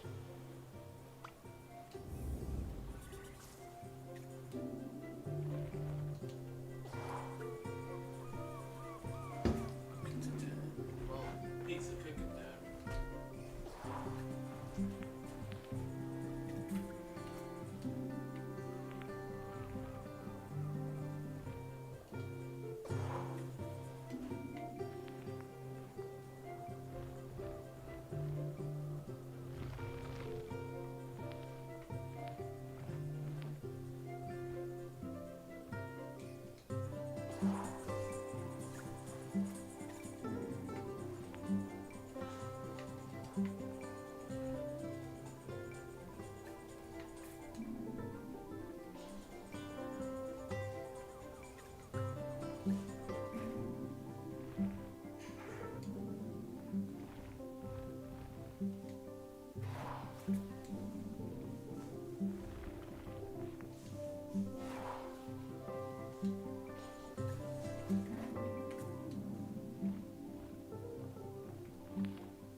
Hey Google, set a timer for 10 minutes.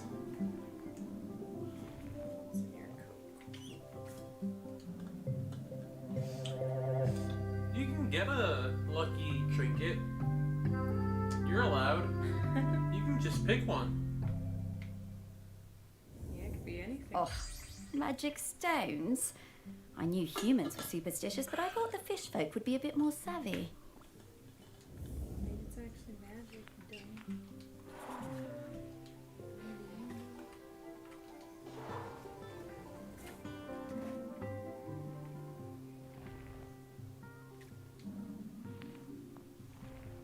Mug with computer mouse in it.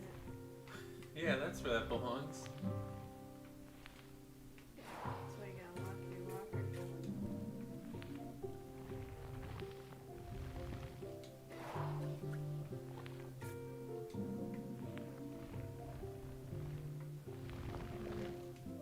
You're gonna drive me crazy.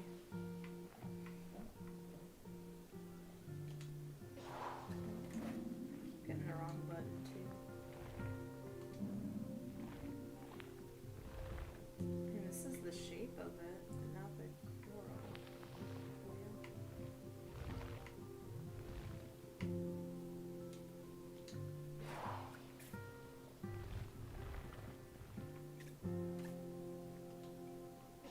I keep hitting back instead of I'm sleep deprived.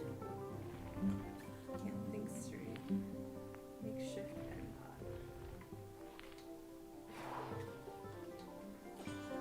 pod. See, a K-cup could be your special trinket. Those are small. And coffee. Hidden cards. Someone's cheating. Oh, wait, where? They're playing he won this poker game, but he had cards hiding under his Oh, what a cheater.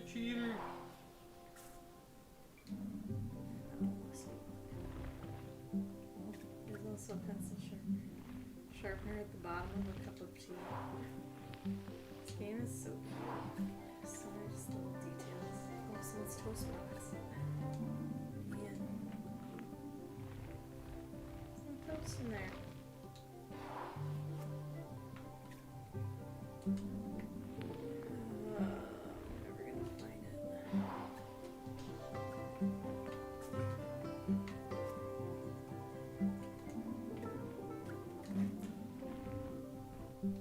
Which one are you looking for? Oh, that guy. Do you need to find it? Is that No, I give up pretty fast. I don't care that much about it. Is this it? Are you nothing? A couple? Yeah, this thing's. it? It's a mouse ball. There it is. It goes in here. I can't fix things though. Oh my god, it's happening. Finally. Oh, good. Biden's at 284. Officially. Still fucking waiting on Nevada though. What is their deal? Who called it? Who did it? Pennsylvania. Yeah. Are you coiled? Uh-oh. Oh. Oh. Oh. Freaking finally. That was a hard one. Still a hard one. Maybe I gotta look at it from the other side. Yeah, that coil's coming from the other end. Yeah, I can't believe it's finally cold. That's, huh. At least in Pennsylvania. Or is it official? Yeah, it's official. Even if they haven't got boson? Yeah, because once you hit 270, you win. Yeah. Because you're mathematically eliminated. It's fraud. Yeah. Now comes the interesting part where we see what Trump does. Yeah, what Ronald Trump does in response. Wish I had known about that for the last 4 years. You know, is he just gonna go down kicking and swinging and launching the nukes and taking down the country with them? Who knows? By the time Sam started as the Harbour Controller in '79, The fishing industry in Shelmerston was on its arse. No way to compete with those factory trawlers from the mainland, was there? Couldn't moor those things anywhere near the island, even if we had them. Of course we were all smuggling, stands to reason, done it? There was no money. All those old fishing sheds on the quay, the ones the tourists like, were falling down. Old place looked, pardon me, like a tip. There was a lot of trouble at first.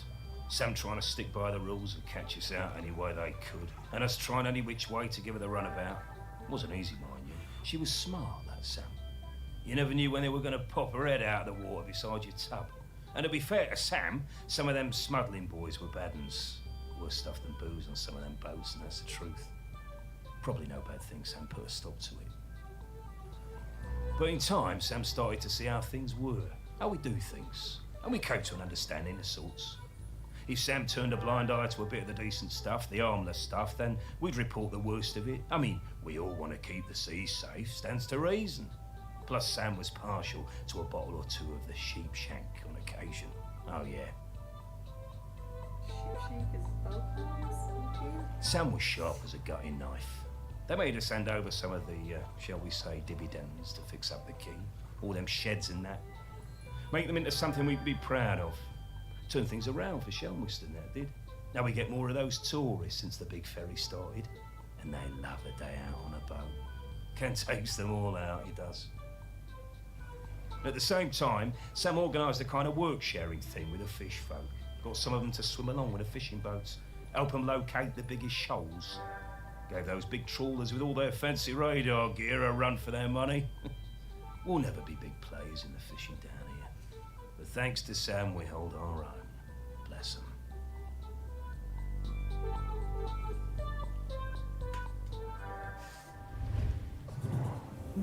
I reckon I still have a bottle or two of sheep shank stashed away at the museum. Don't suppose anyone will ever drink them now. Oh, yeah, absolutely. The pushback, everything's gonna be nuts, and I'm hoping that people can just learn to roll with it. Like, you know, the whole quote-unquote fuck your feelings crowd, they sure do have a lot of feelings about things like this. These are IPA. That's so stupid. I need sheep shank. There she is. You get wasted? What's happening? I was having an election moment. Watching this story. No, I'm trying not to pay attention. A different I wanna kind of play this spirit to the fish ones game, we've I've been looking for. spoiled. That's why I The slept through it. fishermen, before they were actually catching fish, they were smuggling alcohol. It looks like fish. Yeah. Oh, bootleggers. But then they learned to get along with the fish people, and now the fish people help them, and now they actually have fish.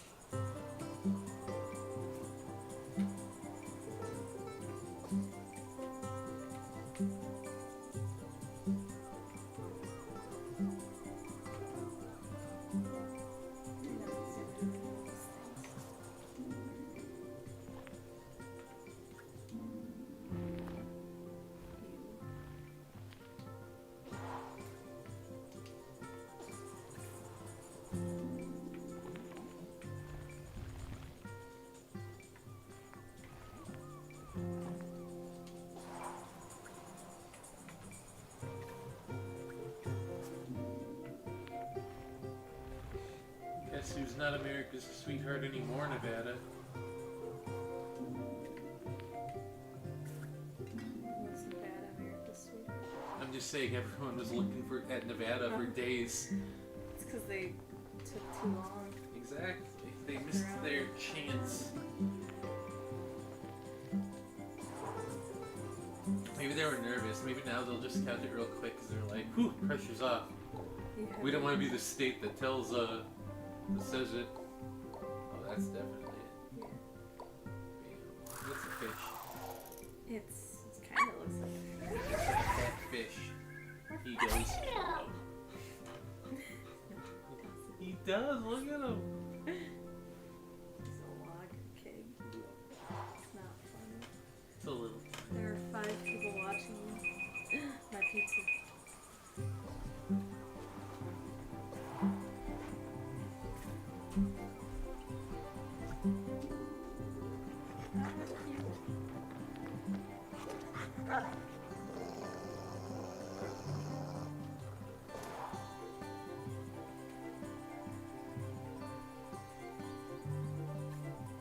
Wake up.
No.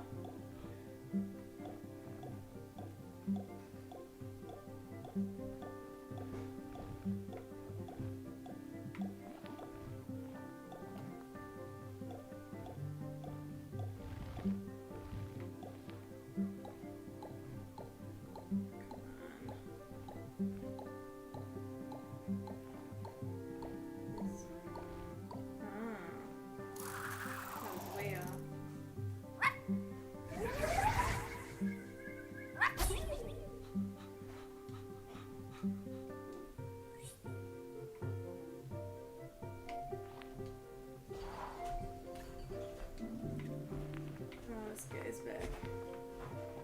He's playing Jenga. Nice. He's probably my favorite character. Yeah, look at him. How could you not love him? BRB Jenga. Me too. I think you slept through like the best world. That's good because I want to play it. I want to live it myself.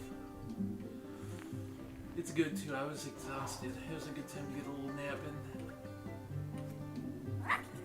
Oh, they're sweet. Now I definitely feel like I can make it the rest of the stream. I know they make the pattern inside. I've seen how that cake is made. This guy? Yeah, if you go into it, it has that little subtitle. It's how do they do that? And I know how they do that. That's what they eat in The Curious Incident of the Dog in the Night. Yeah. Because he only eats the one color, he won't eat the second. Yeah. We have. Whoops. What am I looking for here? We have 11 hours to go. 11 hours and 8 minutes, technically. Yeah, that's a pizza. That's a pizza. That's a pizza pie. Your sign is way off. Yeah, it's not way off. It's a bit is nobody thinking? There he is. That's my anchor. Toucan. I first met Sam when I sailed the new ferry, the Queen of the Isles, into harbor. Of course, I'd heard of the fish folk, but I'd never met one. Sam was an amazing pilot. Knew the waters better than any boatman. It was strange steering a course for someone actually in the water, but we never went wrong with Sam to guide us in. Next time I was in Chelmerston, we went for a drink at the Camel. I'm more into bats than beer, but Sam was intriguing, and the atmosphere in there was great. Like a warm nest. Great band, too. Awesome sousaphone player. I think we got on because we were both a little bit on the outside of things. Sam invited me over for toast and hot chocolate. Honestly, hot chocolate doesn't do it for me. But the toast, oh my God. That multi-seed bread. Sam made the best toast. I told Sam that next to a good cuttlefish bone, that it was my favorite snack. I stayed over.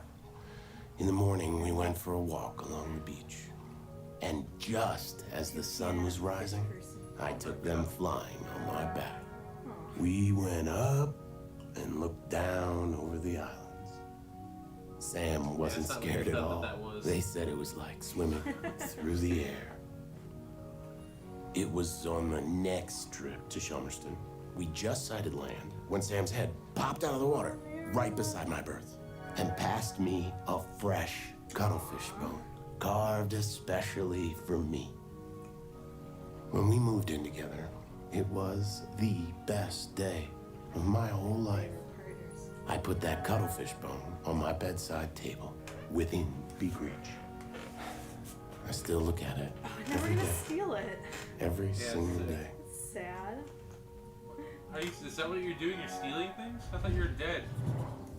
I'm dead. So I Sam's just also remembered dead. that And I time have to Blythe and talk I to people did a duet at who the knew the dead karaoke. person and get their memories. I can't believe I agreed to it. Their memories Must tied have had a few to too physical many. objects, and I have to get the physical I objects never to bring knew them how back Sam and Blythe met. so they can be free or whatever. So I have to take his cuddle bone. I don't want to do that.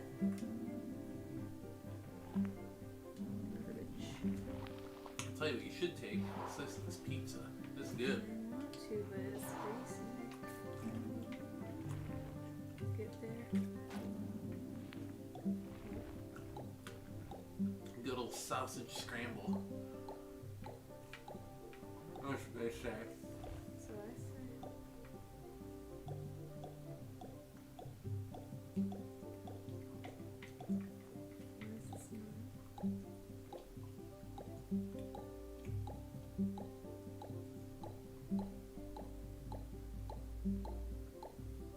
I'm trying.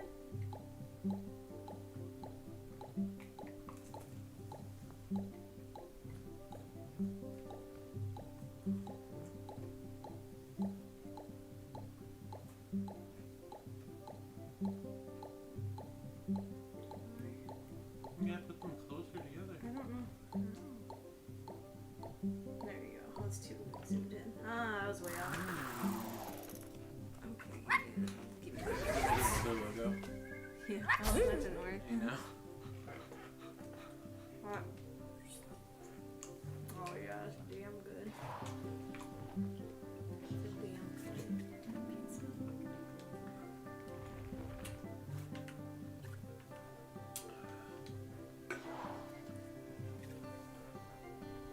Alright.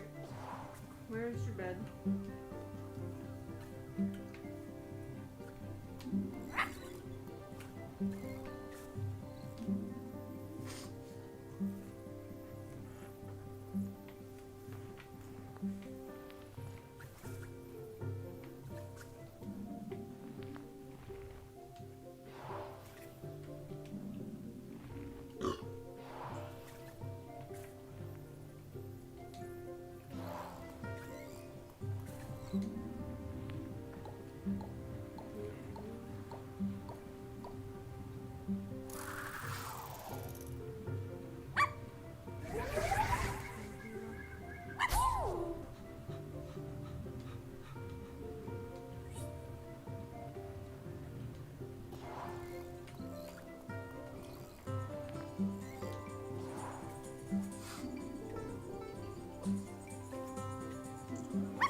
said I just went over something. it said Rupert Neal.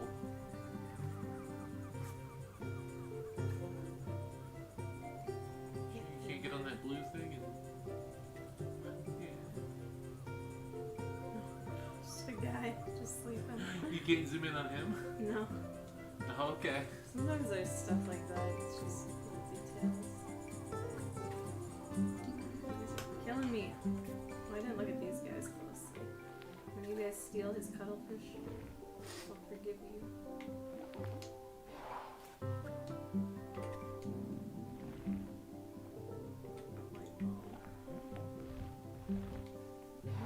Light bulb. A light bulb. Suspicious.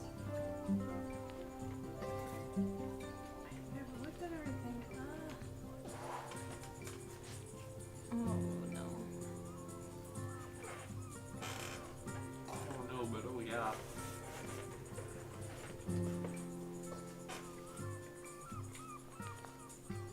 Could it be somewhere else? Is there elsewhere to look? It has to be. I was like the opposite of what I want. Zoom out. Oh, I am zoomed out. Okay. So. This is weird. It has to be somewhere in this section. So maybe there's something I'm missing. This is the Can you look at the opposite other side of the boat? That's what I'm trying to do. No, flips it around. Is it up here? And I can't zoom from this point. Is it in that bag on that mast? This thing? I can't.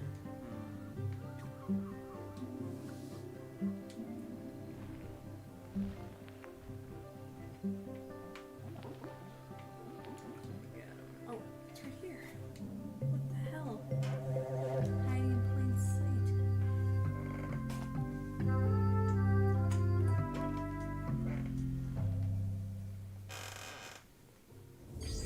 Oh, Okay, one more thing. It's like, find the boat. Oh, good, it's right here. This guy, this guy. Wake up, sheeple. Not you. It says, oh. Poor Darren, he's completely correct about the impending danger, but if it somehow works out, he'll forever be known as that guy who totally overreacted and thought the volcano was about to erupt and was just smoking a bit. Oh no. He knows the truth. He knows too much. He knows too much. Don't let him die. Okay, where's my last section? What have I not looked at yet? There's a dog on that boat. Yeah, his name's Pigman. He's just a pirate. Yeah, cool. He's been in a few scenes. They have a rabbit too. Is he usually dressed as a pirate? No, just today. Just on the day. They're playing. Talk to that guy. I started there. Did I miss someone over here? Who are you? Yeah. Ah, this guy. Last one. Give me your secrets.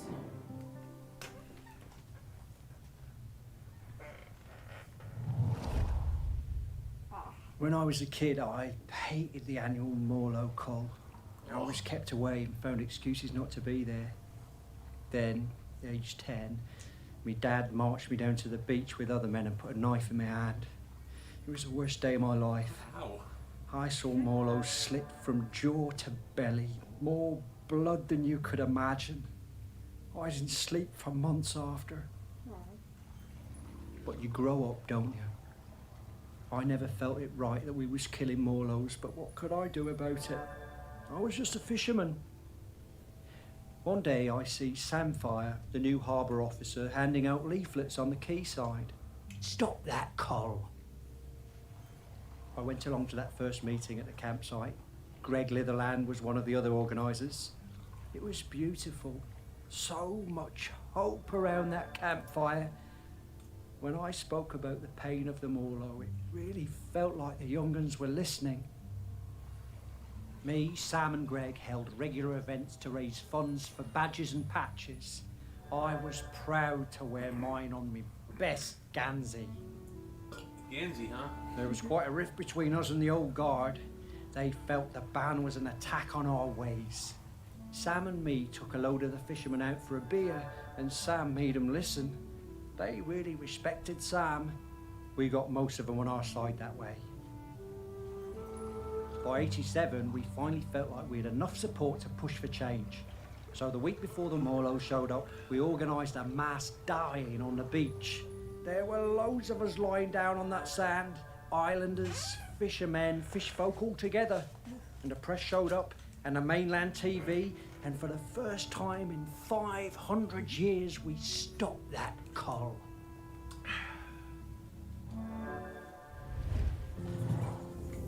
I'm so glad we don't do that cull anymore. I was proud of Sam and that lot when they finally made the old uns see sense. And, well, Good for them indeed. I did my part.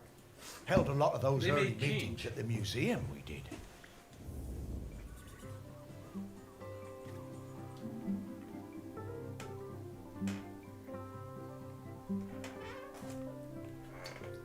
Last item, okay. It's a It's a patch. It's a stop the cull What's patch. this thing in the bottom right? That's a Crankin. Oh. You got a gherkin down there, but the actual thing you need's on the left. They're both somewhere on this boat. Interesting. Box of buoys, huh? Or they could be, somewhere on this boat. They could be anywhere. Look at all these fish. Oh my god.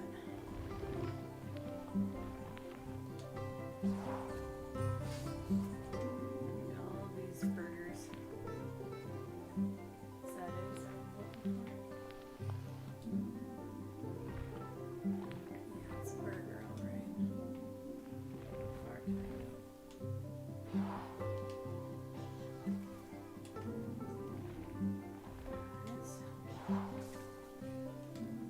Indiana, still good inside.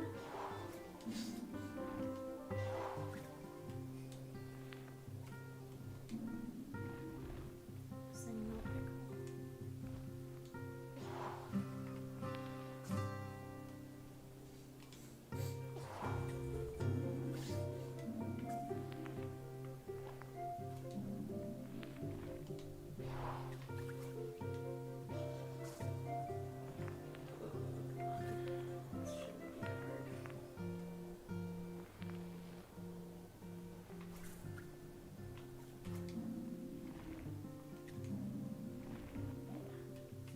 No, it's a museum patch. This dang museum patch is always going back. It's got a bunch. Oh, it's on top. There it is.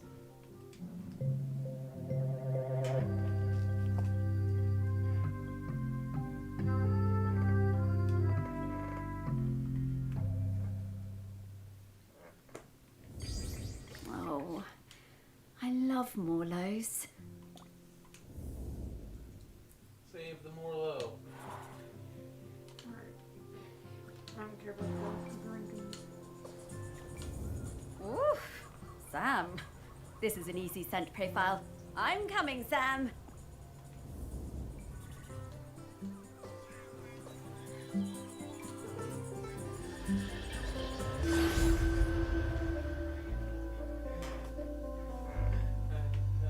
Ruins a game. Them with food. Whoa, you're the dog now. Yeah, I gotta gather secrets.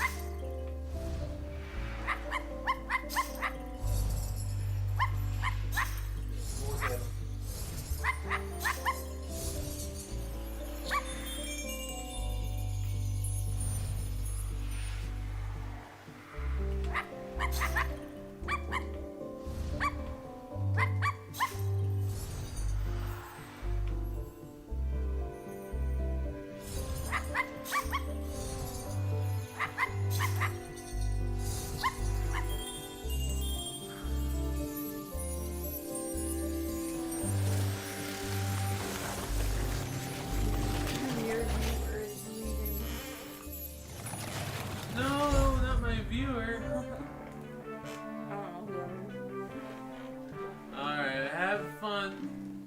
Do the work. Ahoy there, Samfire! Morris and Sparky! Lovely. Well, we wanted to ask you something. It's about Aggie. She doesn't have long left now, does she? Poor thing. No, not long at all. We were hoping you might replace her as custodian. Oh, Morris. I spent years of my life as harbour master trying to keep people from meddling with nature. I don't feel any differently now. I'm appreciative of all Aggie has sacrificed for us, but the island spirit isn't evil. It just needs to erupt from time to time. And if it needs to now, let it, I say. Let nature do what it must. As the fish folk say, the tides will tell. Yeah, Sam, I hear that. I really do. Are you asking her to be the No. custodian? No, Morris. We can't just give up. Now, we'll talk about this in a bit, Sparky. Sam, it's always good to see you. Will you be around later? I think I will. A volcanic eruption is a rare and beautiful thing. I think I'd like to see it. What if we stop it?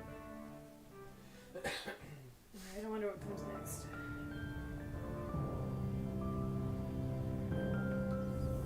Okay, we just need to talk to Aggie. She'll know what... No, Sparky. I've been thinking about it, and I think Samfire's right. I think it's maybe time to let the town go. No, Morris. It's not. Yeah, it's fine. No, it's all right, Sparky girl. It's over. This isn't my town anymore.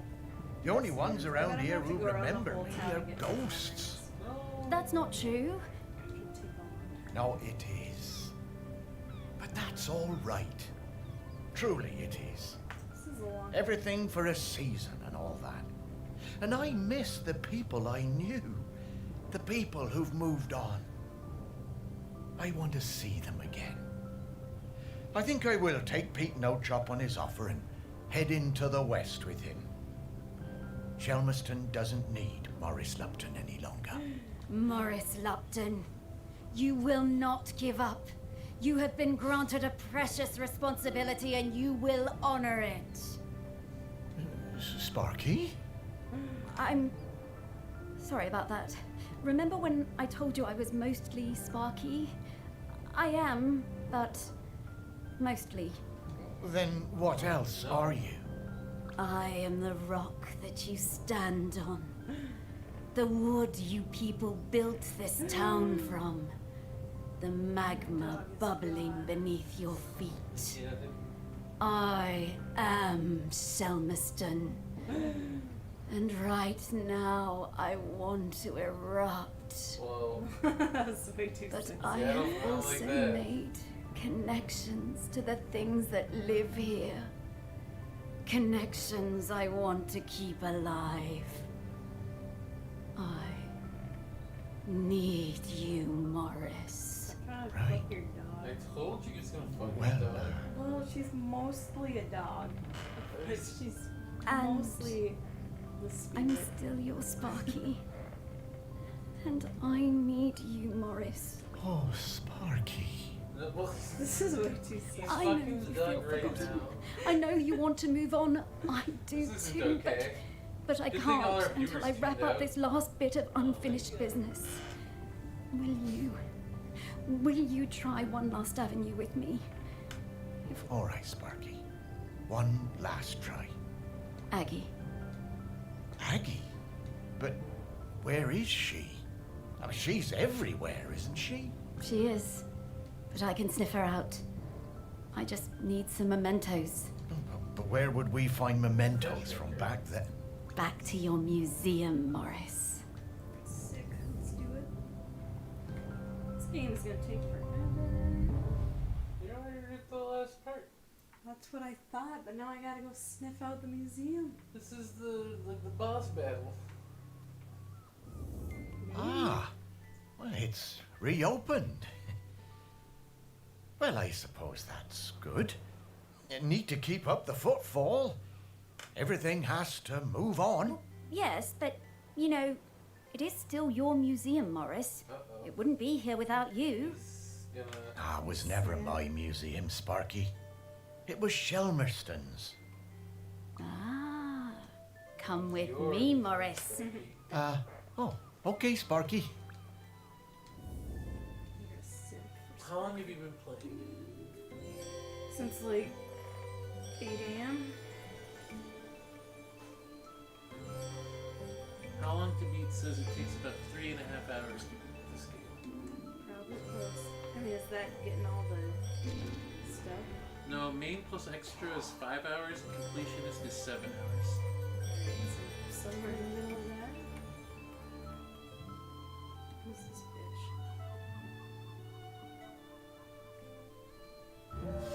Oh, look at this guy. Apparently bird people. Like, I want to read all of these things. Whoa, there's a guy in here.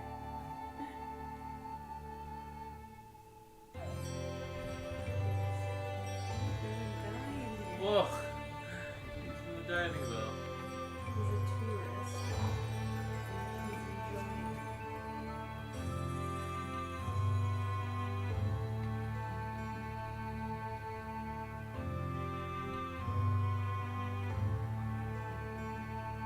Shells.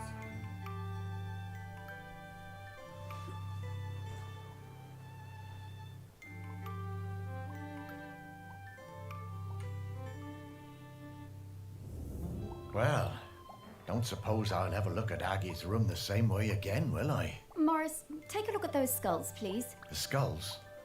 Well, they have memories inside them? Not quite. Look, I didn't explain this before because I felt things were... Well, what do you mean? Well, we aren't limited to memories of people who are alive. People are bounded by time, but memories aren't.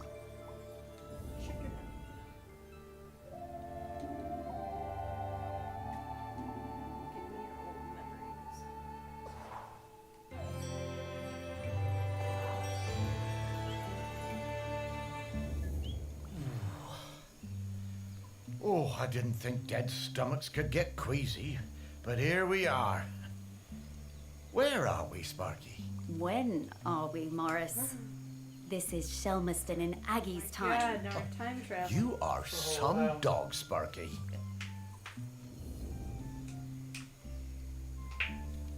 Great, whole new world.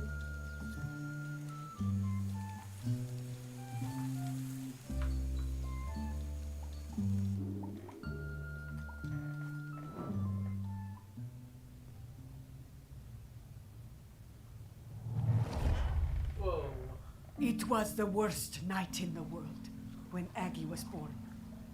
It began in the old village, the one swept away by the rivers of fire. The ground shook and the earth split open and spat sparks. The sun hid and the huts burst into flame as we fled.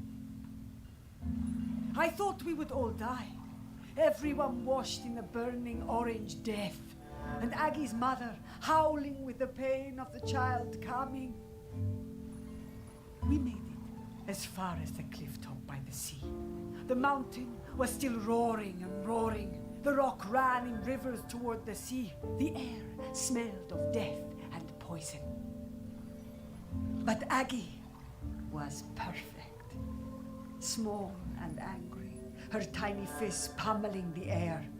I used my knife to cut the cord. We chose a spot for the new village closer to the beach. The burning rivers cooled to pumice and black glass. I made sure everyone knew that a life that began in this way would be special. Not everyone believed me, but Aggie proved me right.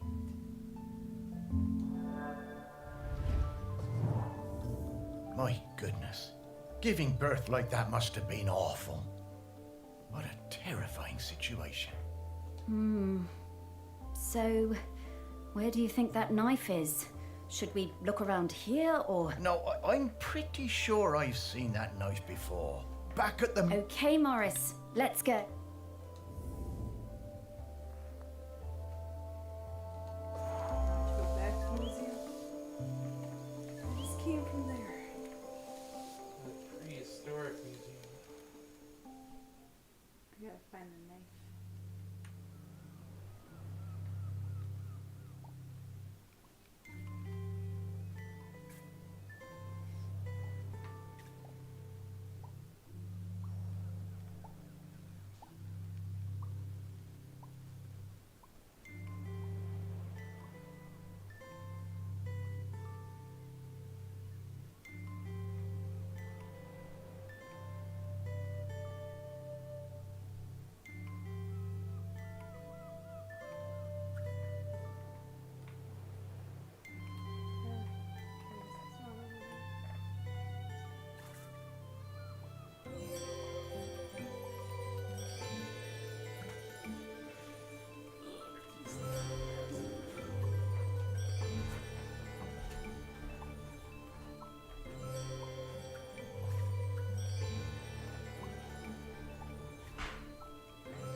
Where?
Beautiful. And to think that people had not long stopped using flint tools when this was made. There is so much history in this knife.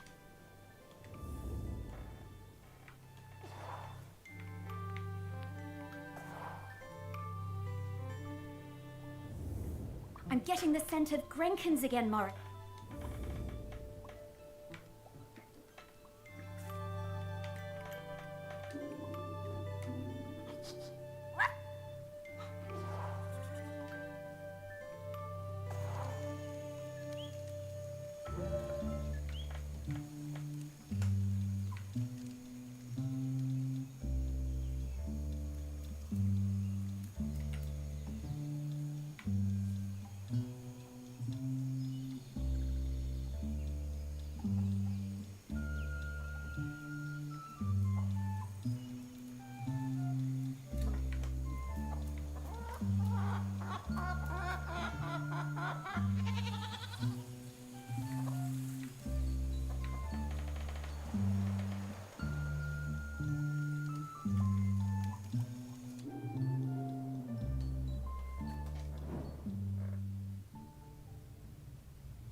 Of course we watched her. We had heard of her birth and seen her on the shore. Her feet sometimes in the seawater, her body in the sun. We did not show ourselves at first. As a test, we left the mirror on the black shore, born of the volcano on the same day as her, and waited to see what would happen, to see if it called to her. She picked it up, turned it from side to side. She took it home. The next time I saw her, I introduced myself. We sang together, and I showed her how the mirror worked. How if you emptied your mind and thought of air and light and sea, you would see things in its surface. How things would unfurl in the future. Aggie was better at mirror gazing than any of us sea folk. She saw a girl, her own daughter not yet born, as leader of the dry folk. I told Aggie to keep on gazing into that mirror, that one day the island would need something more than a leader.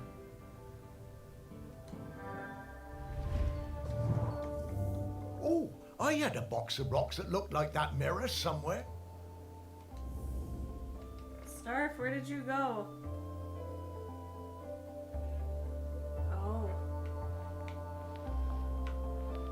I'm missing all the good stuff.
He's back. You missed some good animals. What? I'm always missing the good animals. You really are. It's the best part of this game. Hey, I'm not sleeping, I was pooping. Sometimes you just gotta poop for a while. No one said you were sleeping. Garrett did. You said rip. Yeah, he thought I was sleeping. Or dead. Or dead.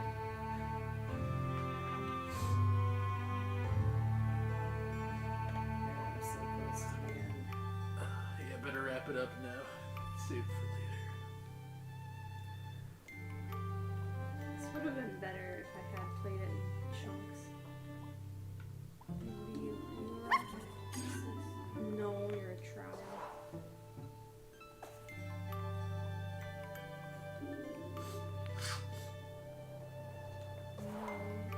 No. This is phosphorus this way. Oh, whoa.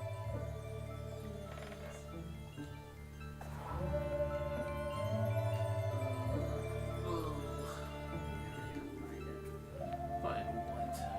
This rock.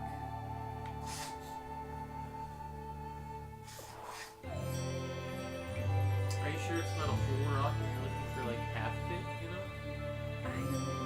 I'm looking for any rock. There's a rock in that case you didn't look at. Yeah, what was that thing? Yeah, what's that?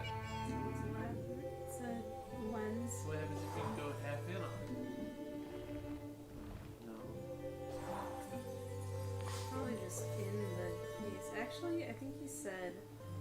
said something about having a box of rocks, so maybe it's. Oh, yeah. Yeah, buddy. Thank you, Anonymous. That's the good stuff.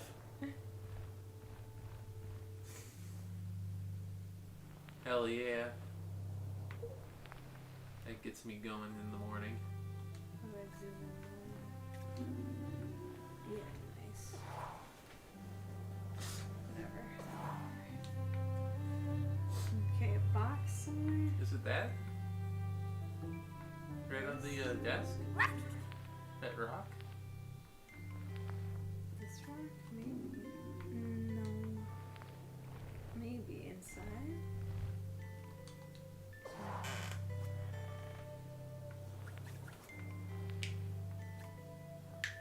It's behind the desk. Okay, what do you...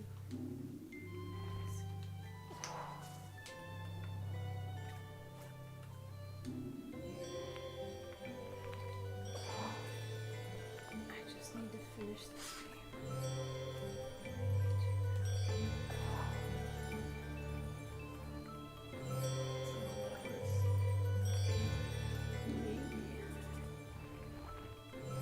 There's a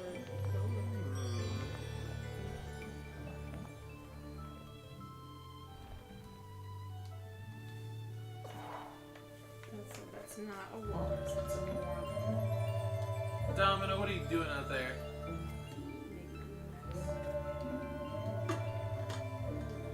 That's a nice stone. It's not all I need, though. There's a bottle in there. Maybe I'll need that later.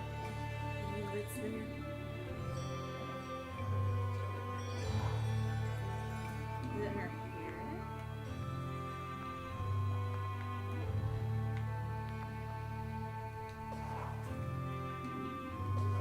God, I'm never gonna finish this game. Should I just stop? No, it's like the last thing you have to find, right? Well, there's 5 things. Hey, it's just like It's up to they're you. gonna be hard because it's the last one.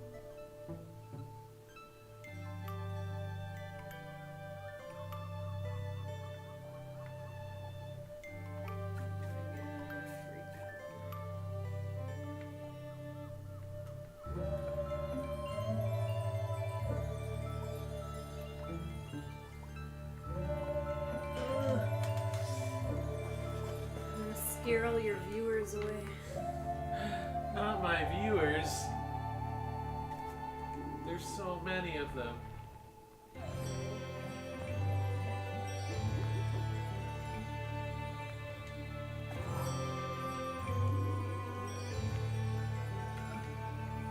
That's why you don't have viewers, because I've been playing the same game too. Those are rocks.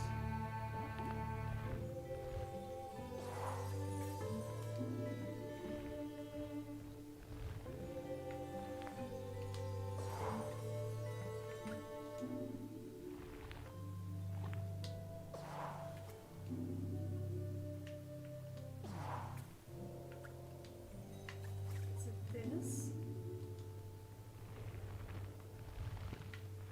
It looks like this.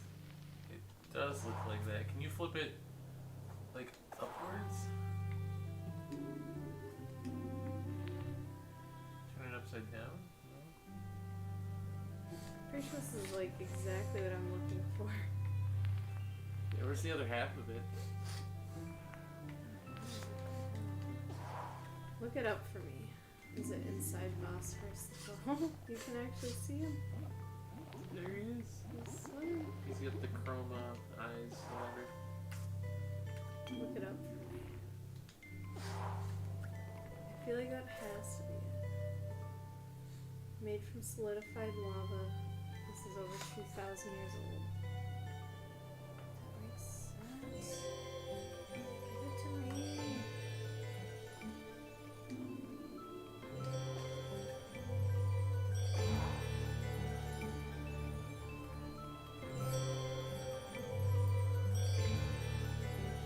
Did I miss a step?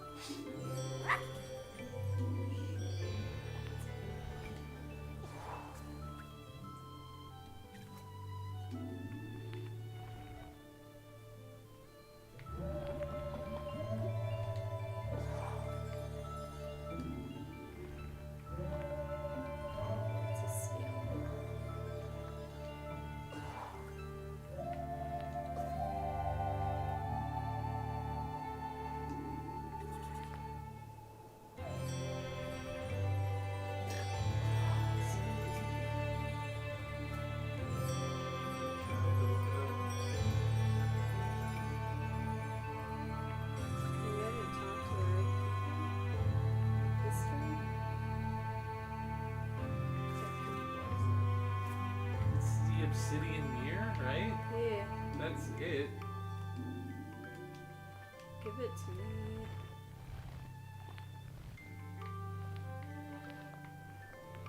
Am I missing something?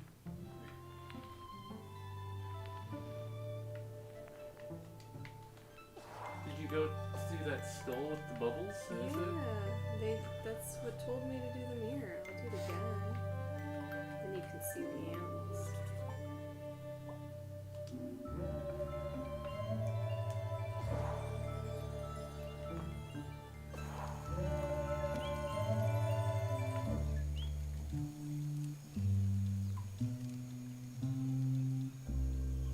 Oh, I see where it is. Never mind. Was I wrong? What do you mean? Should I go back to the museum? Yeah, it's in the museum. Okay, first look at these goats. Oh yeah, they're pretty good. Look at their little horns. That one's got bird friend. Bird friend. Or enemy, can't tell. That one's a baby. That one's chomping. Oh, we got a kid on him. Yeah. That's some good mouth animations. Kinds of goats. Many goats. She's the one, she told me.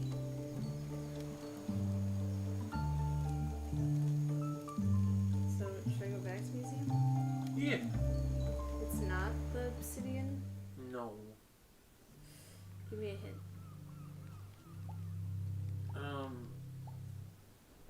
Do you want me to tell you which case it's in? Yeah. The fish case. Fish case. Interesting. That's not fishing.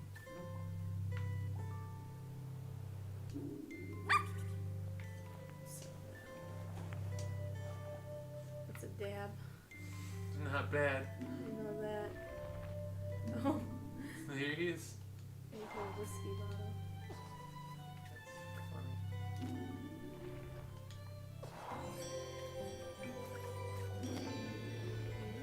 And there he is. Bonjour. Inside a fish. What was it on top? Miscellaneous volcanic rock. Oh my god, this game's gonna be the death of me. Whoa. This thing is really powerful, Morris. Can you feel it? Notice. You're like floating off the edge of the. You're sinking off the edge of the webcam.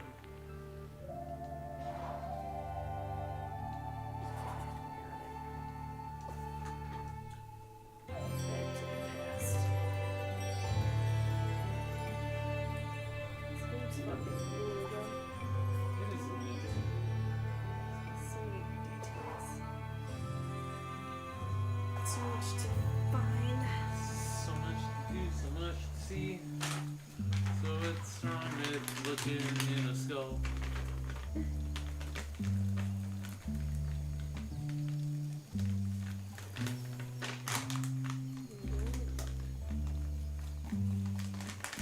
Birds. Oh, it's the archer now.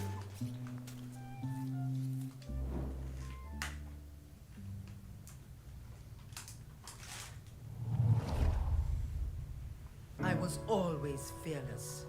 My mother Aggie told me there was nothing I couldn't do. With Otsul and without, I hunted the deer in the woods and the hares on the mountain, all before I had taken my first lover.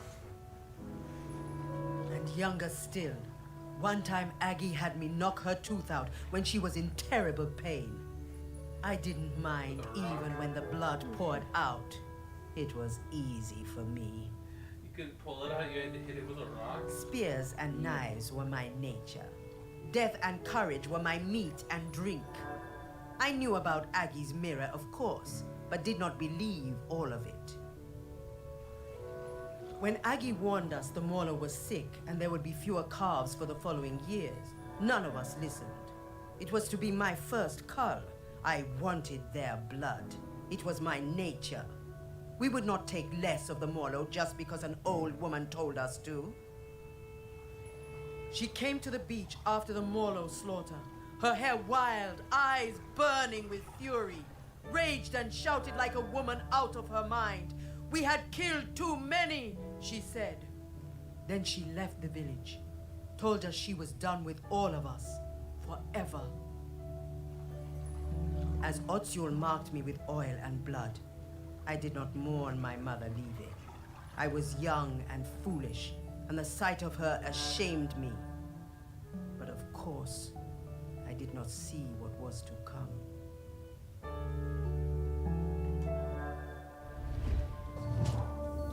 To think that they were still having the same arguments about the Morlo way back in the Bronze Age. Aggie must have sensed the trouble ahead. Maybe she was trying to find a way to prevent it.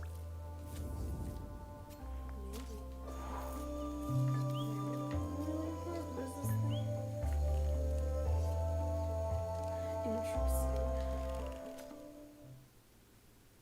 Probably on the Morlo stand.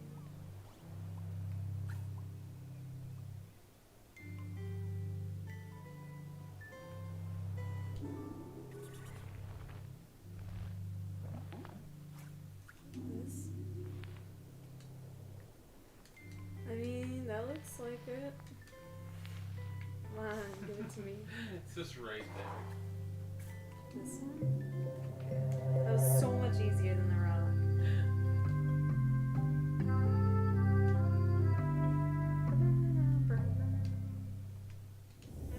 What a beautiful object.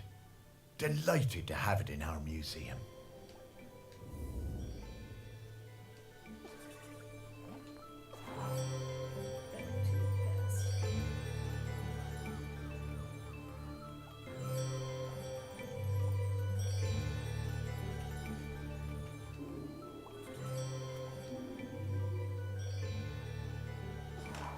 You have 3 viewers. Yeah, and they all love it. You think so? They're enthralled. Hello, viewers. How are you doing out there in Chatland? Are you enjoying the game about being dead? Solid game. It's just a lot longer than I expected. Look at all the goats. Look at them goat. I don't know if I can zoom in.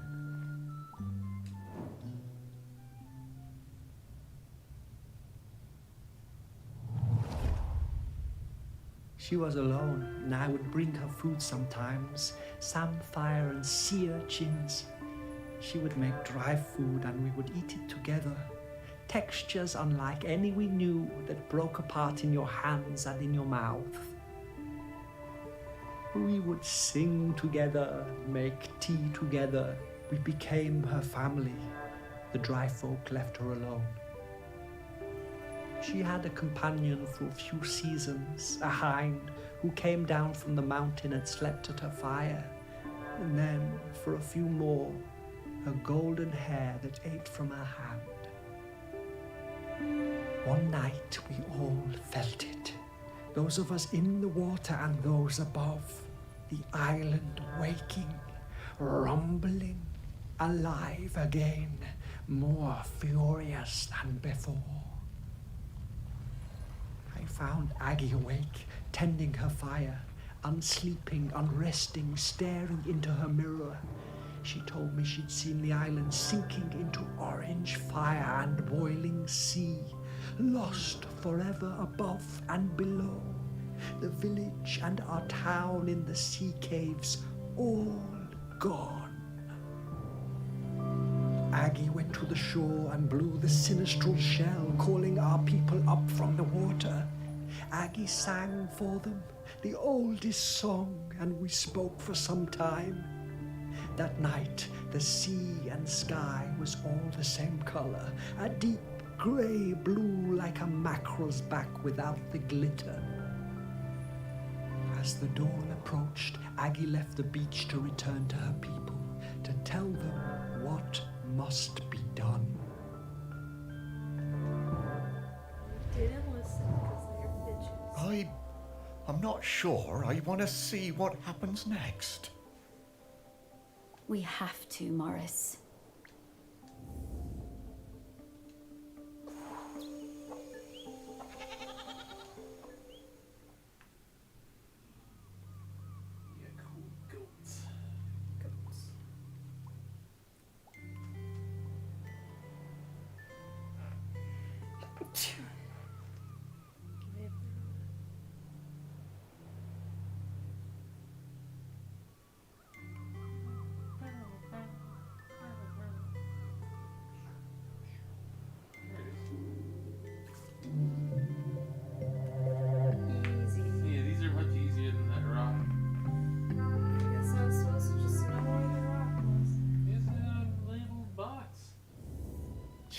Such a small thing. But it changed the entire course of our island.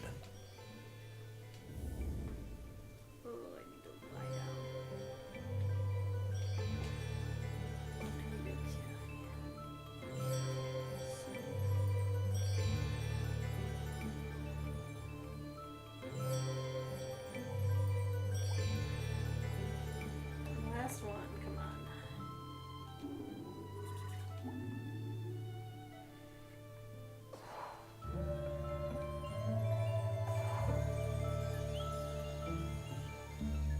I am a mermaid.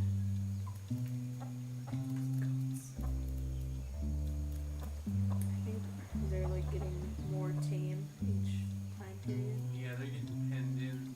Yeah.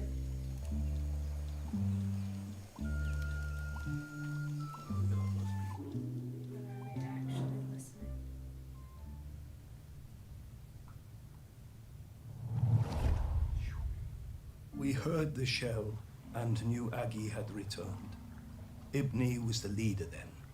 It had taken many seasons, more than we would have liked, but there were finally enough Morlo again and our village was growing. We were strong. Some of the younger ones didn't know Aggie and didn't want to hear her, called her a moon-shotting crone, but Ibni looked in her mother's face and saw the truth of it. The end would come. The earth was growling again. There would be hot rivers of death and clouds of poison. But Aggie brought us the answer. She would give herself to the island. Ibni's voice shook. Surely a deer or a goat would be enough. The year's finest, blackest calf. Aggie cast down her eyes and shook her head. We all knew. I offered my blade, but Aggie turned me away. She took her knife that had cut her own cord the night the volcano last erupted and wrapped Ibni's fingers tight around the bone hilt. It must be you, Ibni, she said, and it must be now before the sun comes up. This day, this morning, or we are all gone. The village, the people, the island. Aggie embraced her daughter. Ibni whispered something, but I could not catch the words. Both women's faces shone with tears. Aggie sat on the ceremonial stone, the tears streaming now from all of us. Aggie delivered her final message. She told us her body must not be burned or given to the sea, but lain in the earth of the island beneath the mountain. Ibni was shaking, and then I realized it was not just Ibni. The whole island was trembling under our feet, waking up. Aggie told Ibni to be quick, the end was coming. As Aggie took Ibni's hand and guided the knife to her side, we saw the fish folk rising from the sea, hundreds of them, so many. I had no idea there were so many. Look at all these fish folk. Aggie was quiet the whole time, but Ibni cried out. A sound of longing and hurting from her heart like I had never heard. Then she fell silent, and as Aggie's life poured from her body, the island and everything on it fell suddenly still. Utterly still. We wept then, in sorrow and relief. Then the fish folk were among us, countless, numberless. One embraced Ibni, holding her up as it seemed her own legs might give way.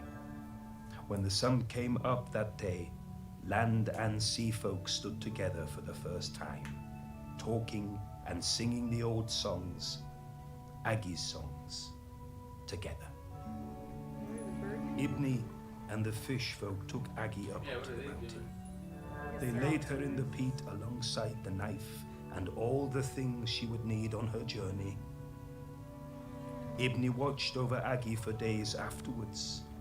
Before she was covered, she placed a sacred carved stone, Aggie's beloved hair, inside her mother's mouth, to guide her and help her keep the mountain still forever. And so it was. Yeah, you can just grab it. Alright, dug her up. Oh, Aggie. Now that's bravery.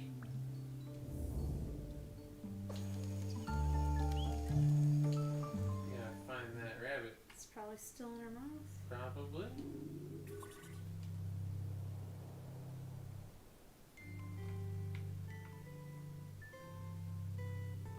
You gotta keep going. You must go further. It's just going like on its own. I mean, I have to hold it down, but I'm not like Yeah. moving her. Gross. Strip her away to nothing.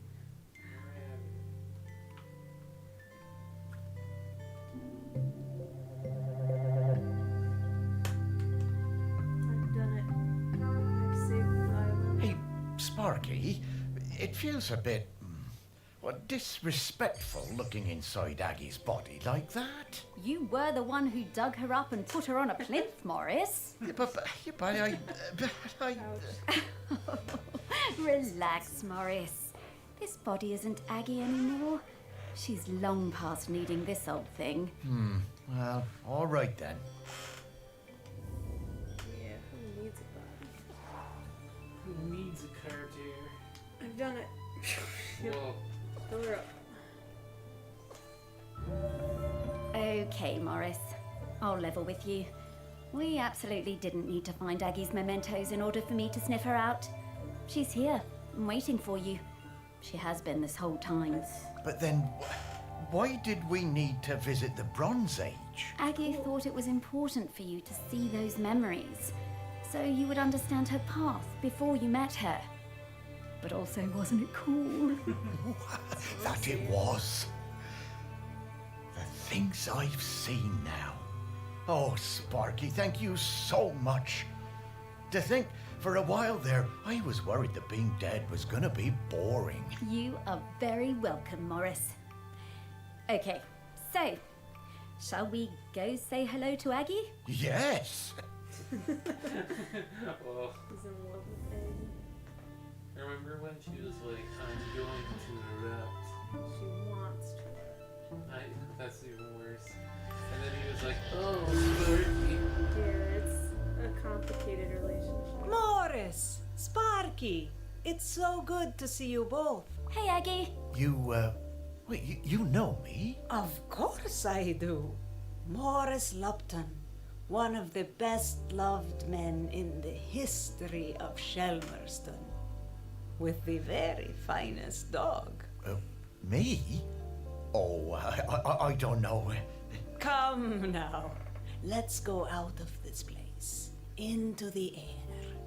Yes, let's go.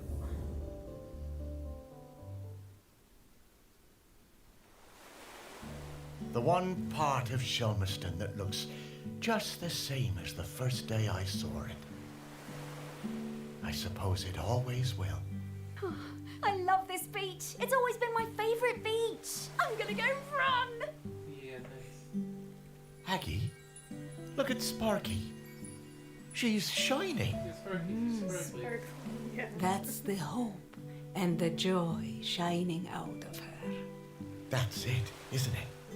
The point of all of this. It is hope, home. This island, it chose the two of you just as it chose me. And where will you be heading now? Heaven or something? Heaven, what's that? Well, I don't quite know how to explain it. But to me, it would be an awful lot like this beach.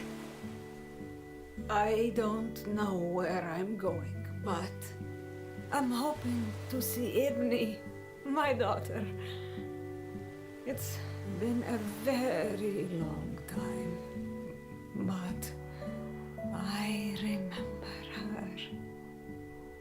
We never forget the ones we love, do we, Morris?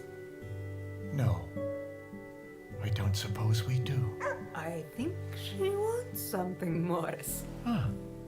Would you look at that? I just found a tennis ball in my pocket. Here you are, girl. Dog magic. Seems like they could have used a few more frames in this cutscene. No, it's supposed to look like a book.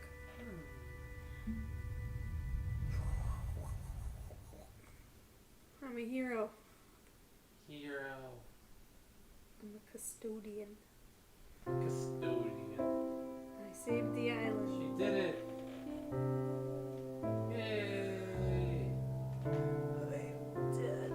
Good old Richard Hogg. Yeah, that's what they say. Old Dick Hogg. Hey. That's what they call him. Calm down. It's not my choice.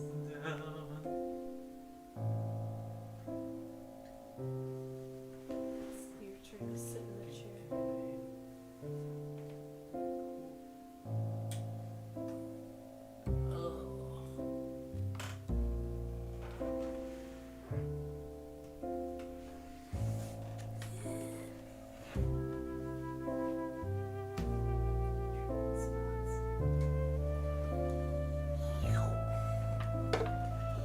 Whoa, the extra life chair.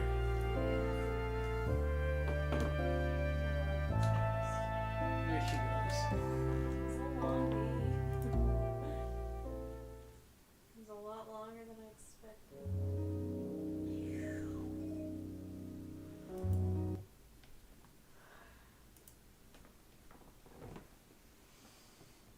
Oh yeah. Oh yeah. What's next? Something cool. I've been drinking so much water, I have to keep peeing. Why do I have to pee so much? Get ya. It's your turn to pick a game. Yeah, I'm gonna pick something. Something.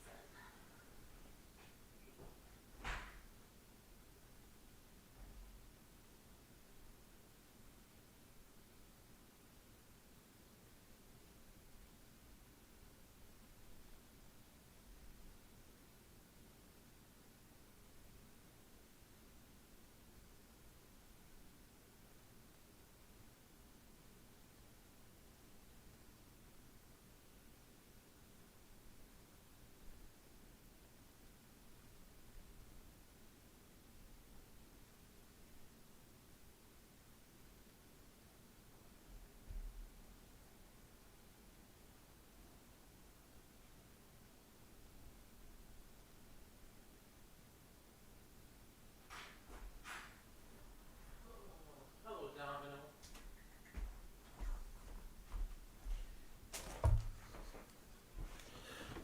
All right. As is tradition around this time, I'll find a better game to play. Better. Or like a different. Sound my game. No, not better than this. Better than what I'm about to do. Because around, I guess we're past like the morning. I don't know. I'm all jacked up and weird on schedule. I don't know why I can't see. Oh, I see. Should we move to the Xbox? Soon. But Any first, other computer ones you want to do? yeah, I want to do this one. I just want to chill out and play a little bit of Super Flight, as is custom, while we have no viewers. Good idea. I'm pretty sure we have no viewers. It says 3. I'm pretty sure one of those is me. It's 'cause I left. Oh, yeah. This is that just like, there's no one in the chat. Oh, they updated this. There's no one here. We're just kind of relaxing, killing time, and thinking about what to do next. I need to cross my animals, so that's gotta be. I'm thinking maybe one more computer game or something. Maybe like another weird quick one or something. And then let's check in on Animal Crossing. This is the top, as is tradition. And then we went to the Xbox for the rest of the stream.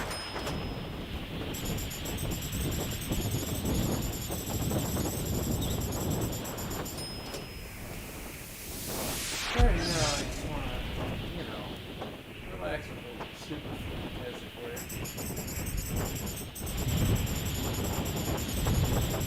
Oh, zen game until you crash directly into the cliff.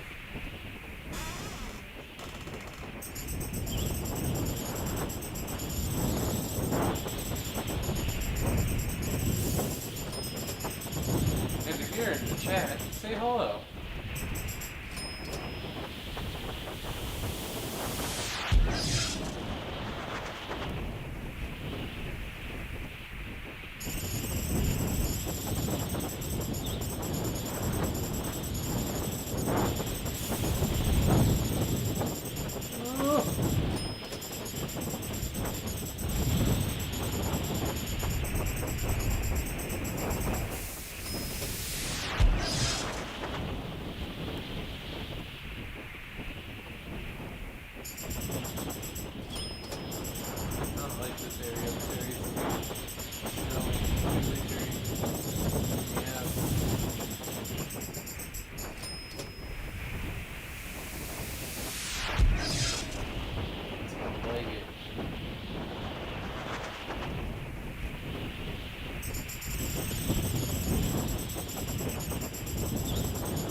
Make it through there. I'm gonna make it through that gap.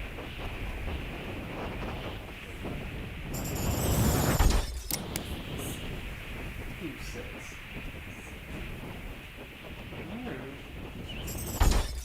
Why? That's awfully rude, man.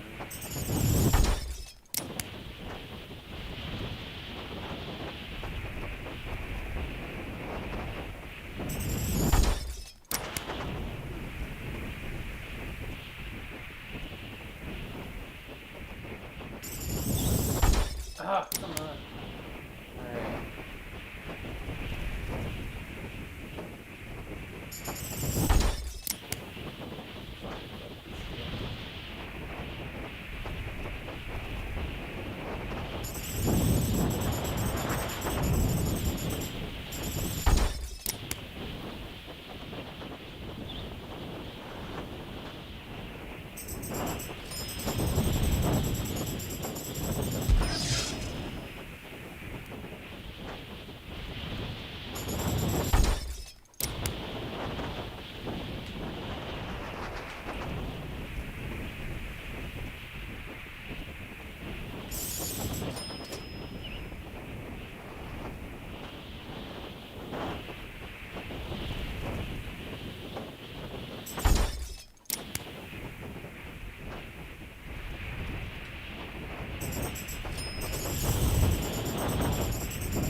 Yeah, this is Flight Simulator 2020. It's really intensive.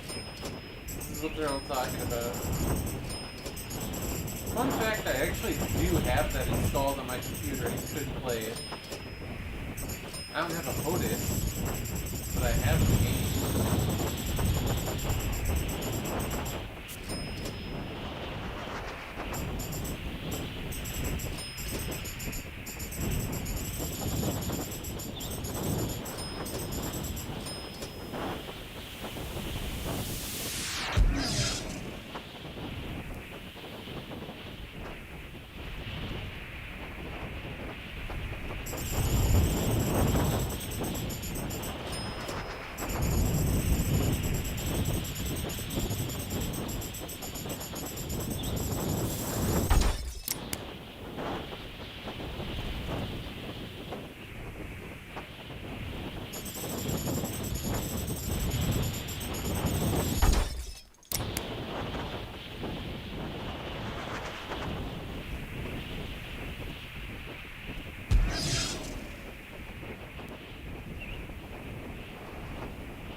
I like the way it says awesome right before I hit the ground.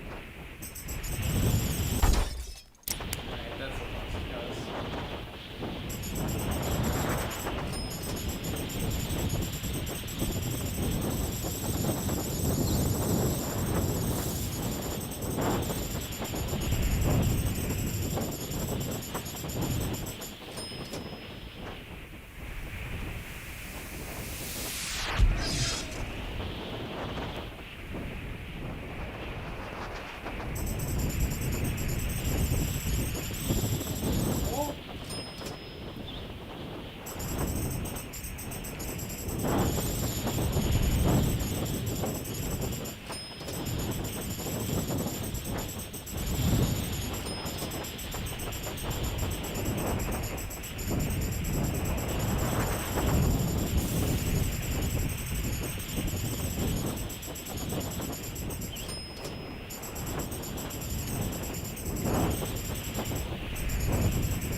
Oh yeah, buddy.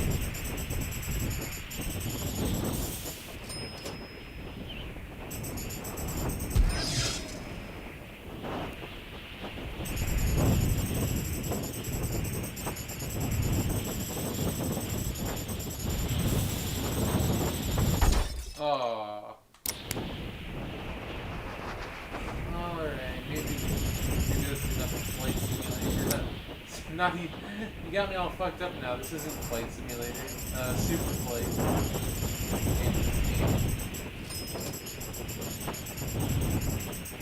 It's just fun though. Or relaxing. Relaxing while still being engaged.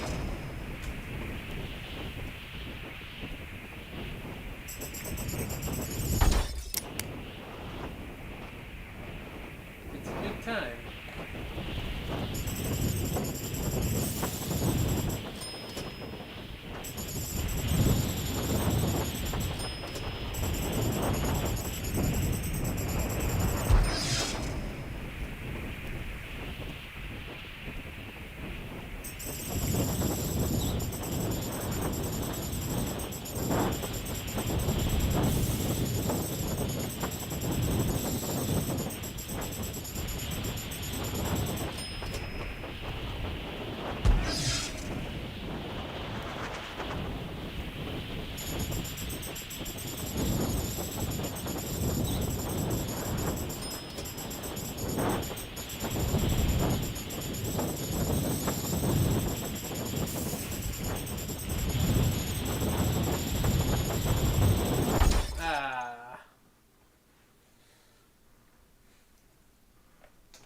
Should we go for a 20,000 high score?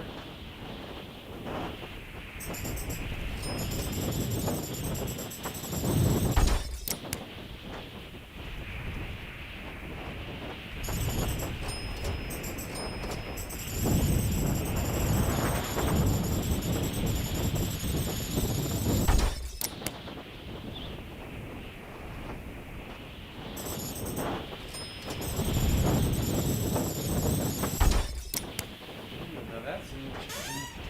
That's an interesting tunnel.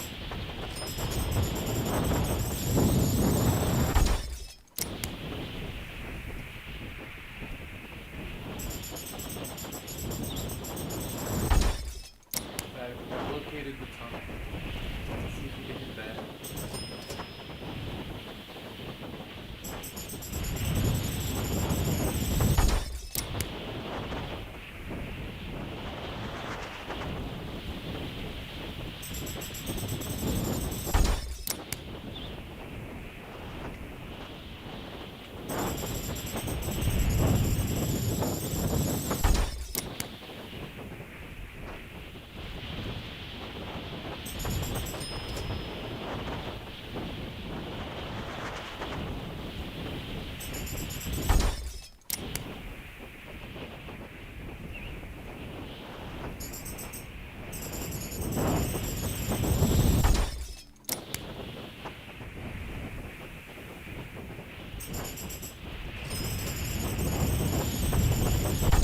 Oh, so close. I wanted to thread that needle so badly.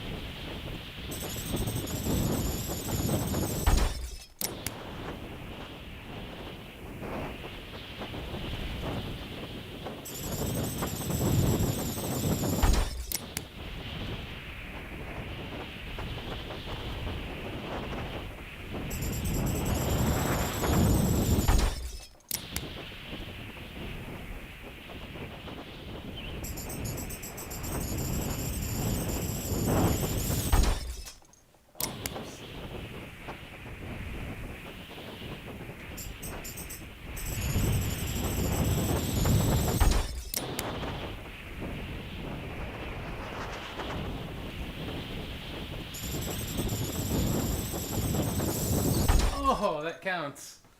We're counting it. That counts. Oh, alright. What do we got? What do we got? Let me check. Let me consult my list. Let me also, Should we switch to move this a little bit. Xbox? Or Switch? Switch to Switch? Switch to the Switch. Let me consult the list first.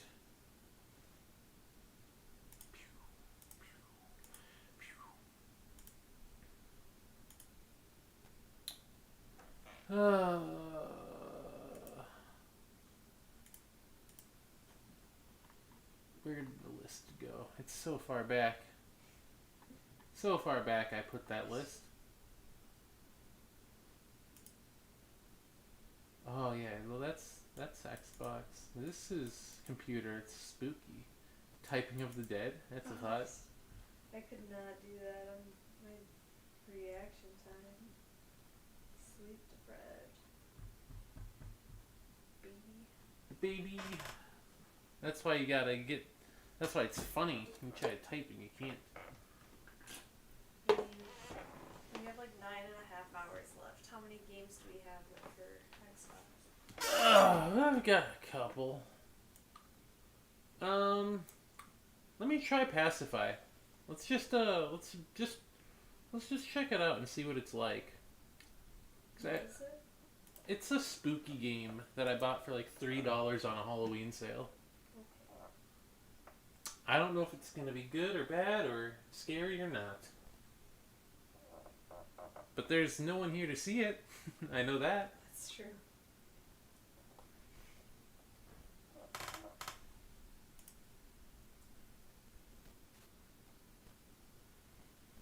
Apparently I have to install the game. I thought I had installed it, but no. Oh, Garrett's here. Garrett's gonna see the spoop. Garrett's a spoop already. Number 1 fan. Number 1 fan, baby. Oh man, this is what the cover looks like. It does look spooky. Big spooky. Don't know about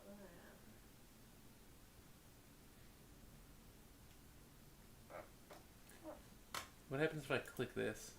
Does it work? No, this would have worked, but it's broken. Nope, we're back to this one.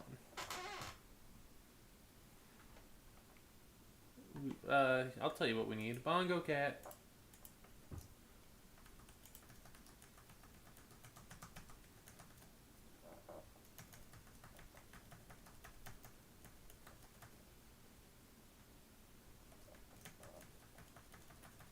I guess I can up a date. I'm going to up a date this stream.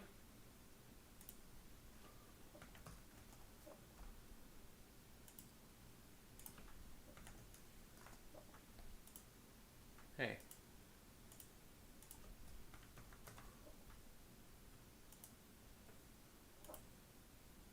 I never did get an answer to whether or not it was actually streaming on Facebook again. I don't think it was. No, because it stopped after 8 hours. Yeah. You gotta totally restart. I did totally restart. Oh. It just is broken.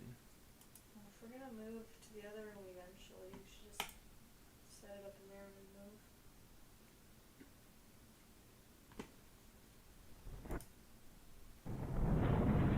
move. Alright. This is the game. Oh, did you say that I'm Dead was made by Donut County guys? That makes sense.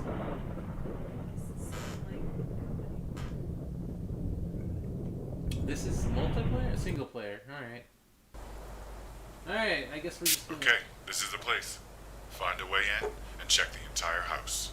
Okay. It's loud. I gotta turn it down. That's better.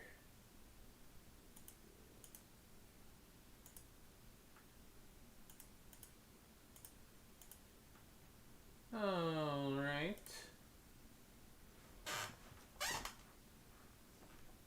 So it looks like use flashlight, drop? Maybe I'll use controller.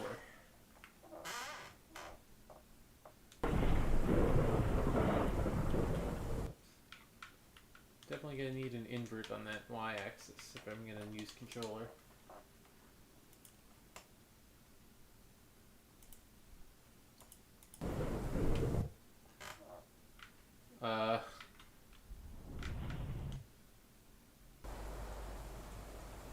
Okay, this is the place. Find a way in. Whoa, that and is check not the entire axis house. you were supposed to invert. Y is up and down, I'm pretty sure. Okay, they got their things wonky.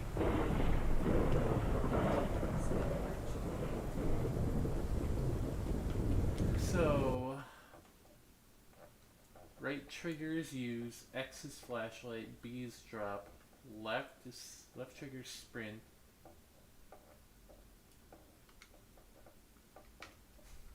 I can pause with the controller, but I can't unpause with the controller. That's an interesting design choice.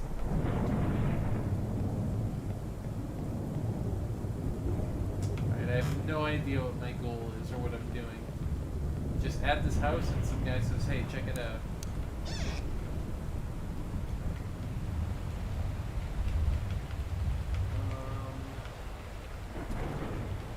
Door requires a main key. I'm sure it does. Who's in there? What's in there?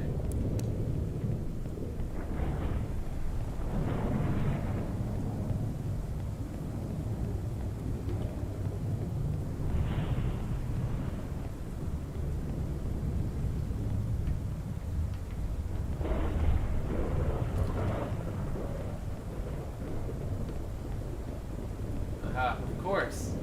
Why wouldn't this be the way in?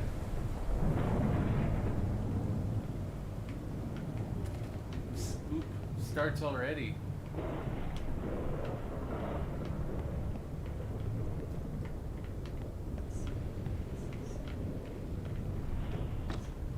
Spooky firewood. I guess I got wood, but I can't do anything with it. Hello. Got a doll. I can drop them. Hello. What's your deal? What do you think this doll's deal is? Can I take it? Probably. Uh-oh.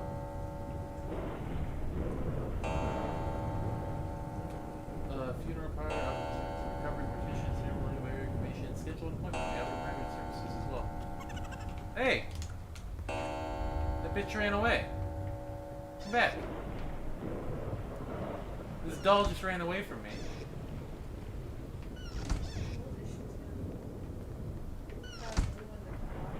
I start drinking.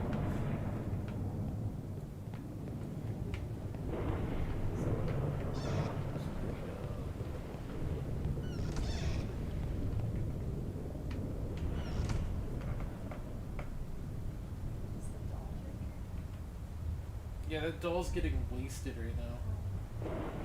That's why or I'm getting wasted, and that's why I see the doll running. More wood. Can I do something with this wood?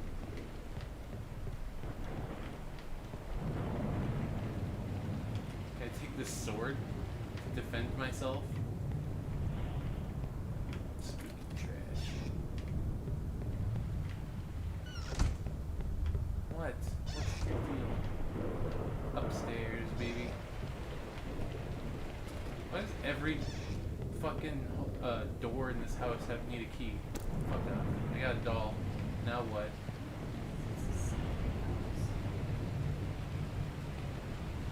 Burn the marked dolls. How do I know if they're marked? Is this one marked? I'll burn it anyway. I don't have any connection to these dolls.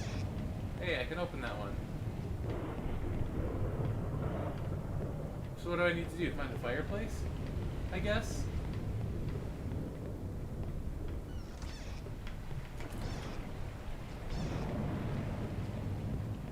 This is a tall house. It just keeps going. This is the attic. Oh, I've traversed so many levels in this house. This door isn't even on an inch or a frame, I should say. Oh, it just got quiet. I don't like that. What? What do you want? What do you want from me? Yeah, I'm a good doll sitter.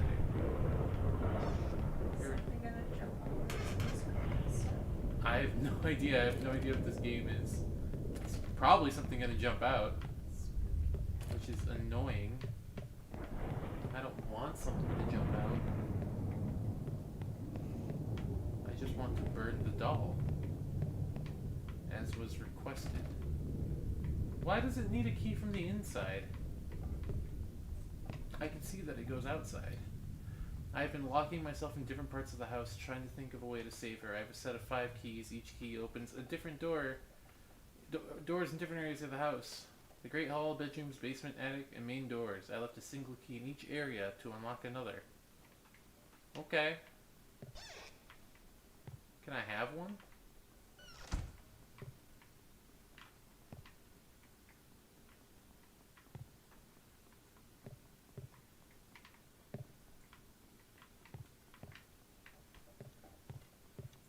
It got real quiet in here.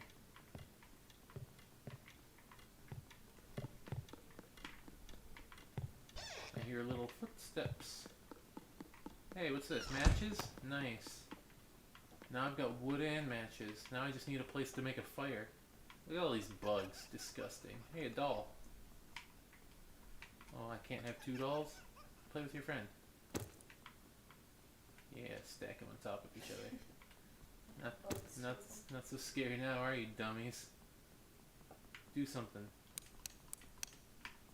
Alright. I mean, I'll take one of them.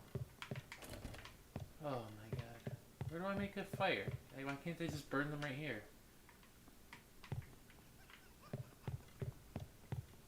Hey, who's that? What do you want?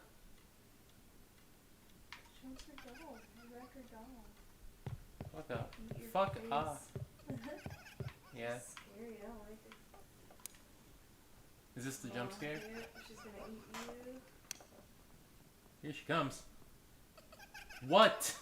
She's creepy. What does she want? She wants the dolls. I punched her. Oh, just kill her. Yeah, fuck you, fuck you. I need to get rid of Bongo Cat. It's not scary enough. I forgot to Bongo Cat up. Okay, if you'll excuse me, I need to go burn your dolls. It's gonna, like, follow you around now. Probably. It's scary, I don't like it. Yeah, it's scary when there's a thing, but it doesn't do anything. Yeah. Hello. I'm waiting for it. Key. Hey.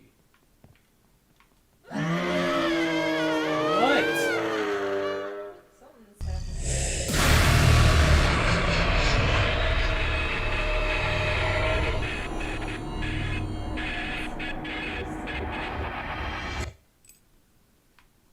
Oh, I'm a doll. Huh? I'm still in the game. Oh, nope. Oh, is that me?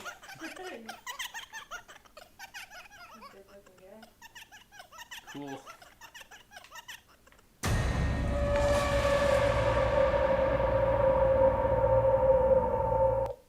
Hello. Hello, Uday.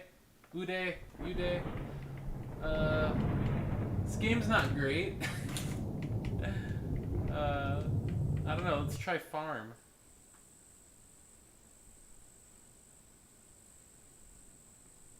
Here's the place. See if you can find anything worth bringing back to headquarters.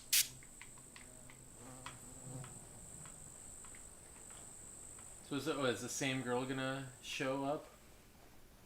I don't know how this game works at all. I've never played this before. Did you read the rules? No. Are there rules? I don't know. Don't games usually have rules? He said bring anything back that looks good. I'm gonna get this chicken. He's fast. Oh, 2 chickens. Alright. So that girl would probably be scary if, like, you didn't literally just watch her coming. Yeah. And she showed up and suddenly you were like, ah! Yeah, it wasn't that sudden. But if I was, like, trying to do something and all of a sudden she was on my screen, I'd be like, ah! Yeah. Just gonna eat that chicken. Gonna eat his head off. Probably. Probably.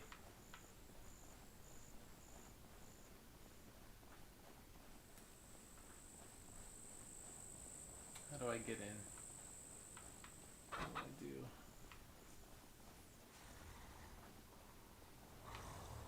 You're growling. Sounds mean.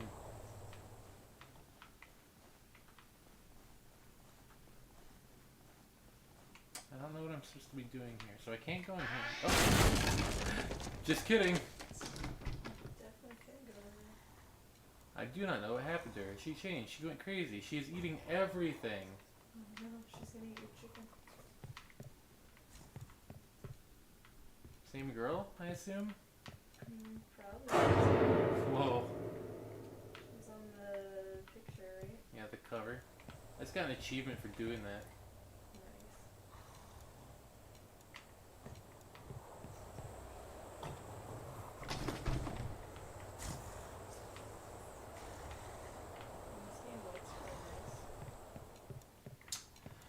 Yeah, I mean, it's not bad.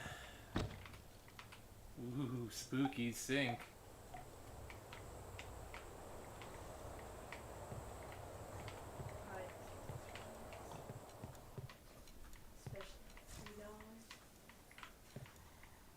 What is steel?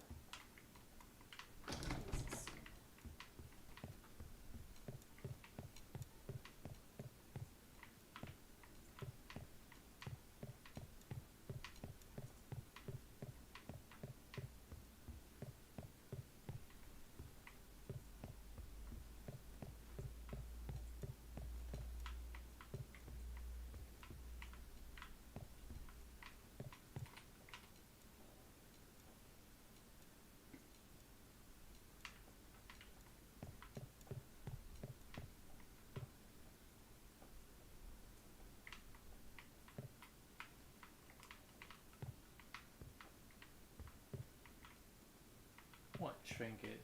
Where? Oh. Found it. That trinket there. That's the trinket. I looked this game up and find out what you're supposed to do with the dolls. Look up what I'm supposed to do on the farm. Don't you want to know where you went wrong with the dolls? You gotta burn them. Oh, we didn't do it. Oh. What was that? Something ate your chicken? Yeah, it's gonna get me. Oh, I killed it.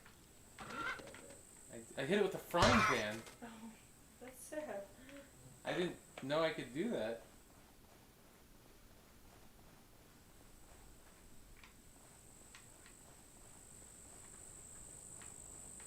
Now I have chicken. Did you do anything with the water yet? In here? The green water? Outside. No, I haven't done anything. Which water? Not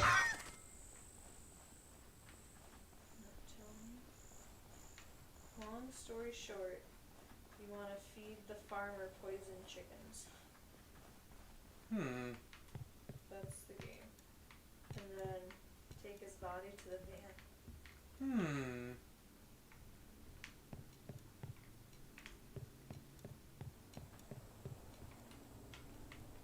The chicken in the green water. This water? I'm not telling you nothing. Figure it out. We got poison balls. There's water outside.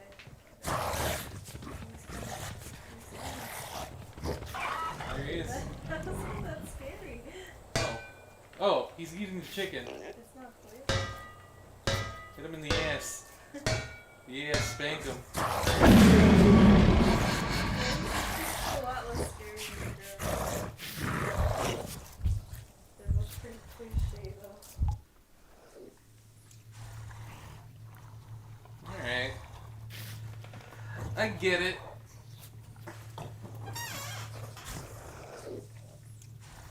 Long cutscene though. Yeah, I'm getting eaten.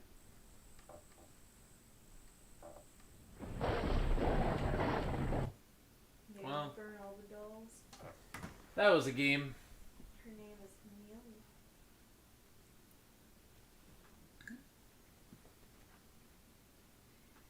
Alright. Here's what I'm thinking, guys. I think it's time to move this stream along to the other room. So it's gonna go down. I'm talking to Garrett here. It's gonna go down, and maybe K-Dog. K-Dog said something earlier. But yeah, the stream's gonna go down for just a moment. We're gonna relocate to the other room. I'm gonna plug the webcam in and try to get it streaming in there. And we'll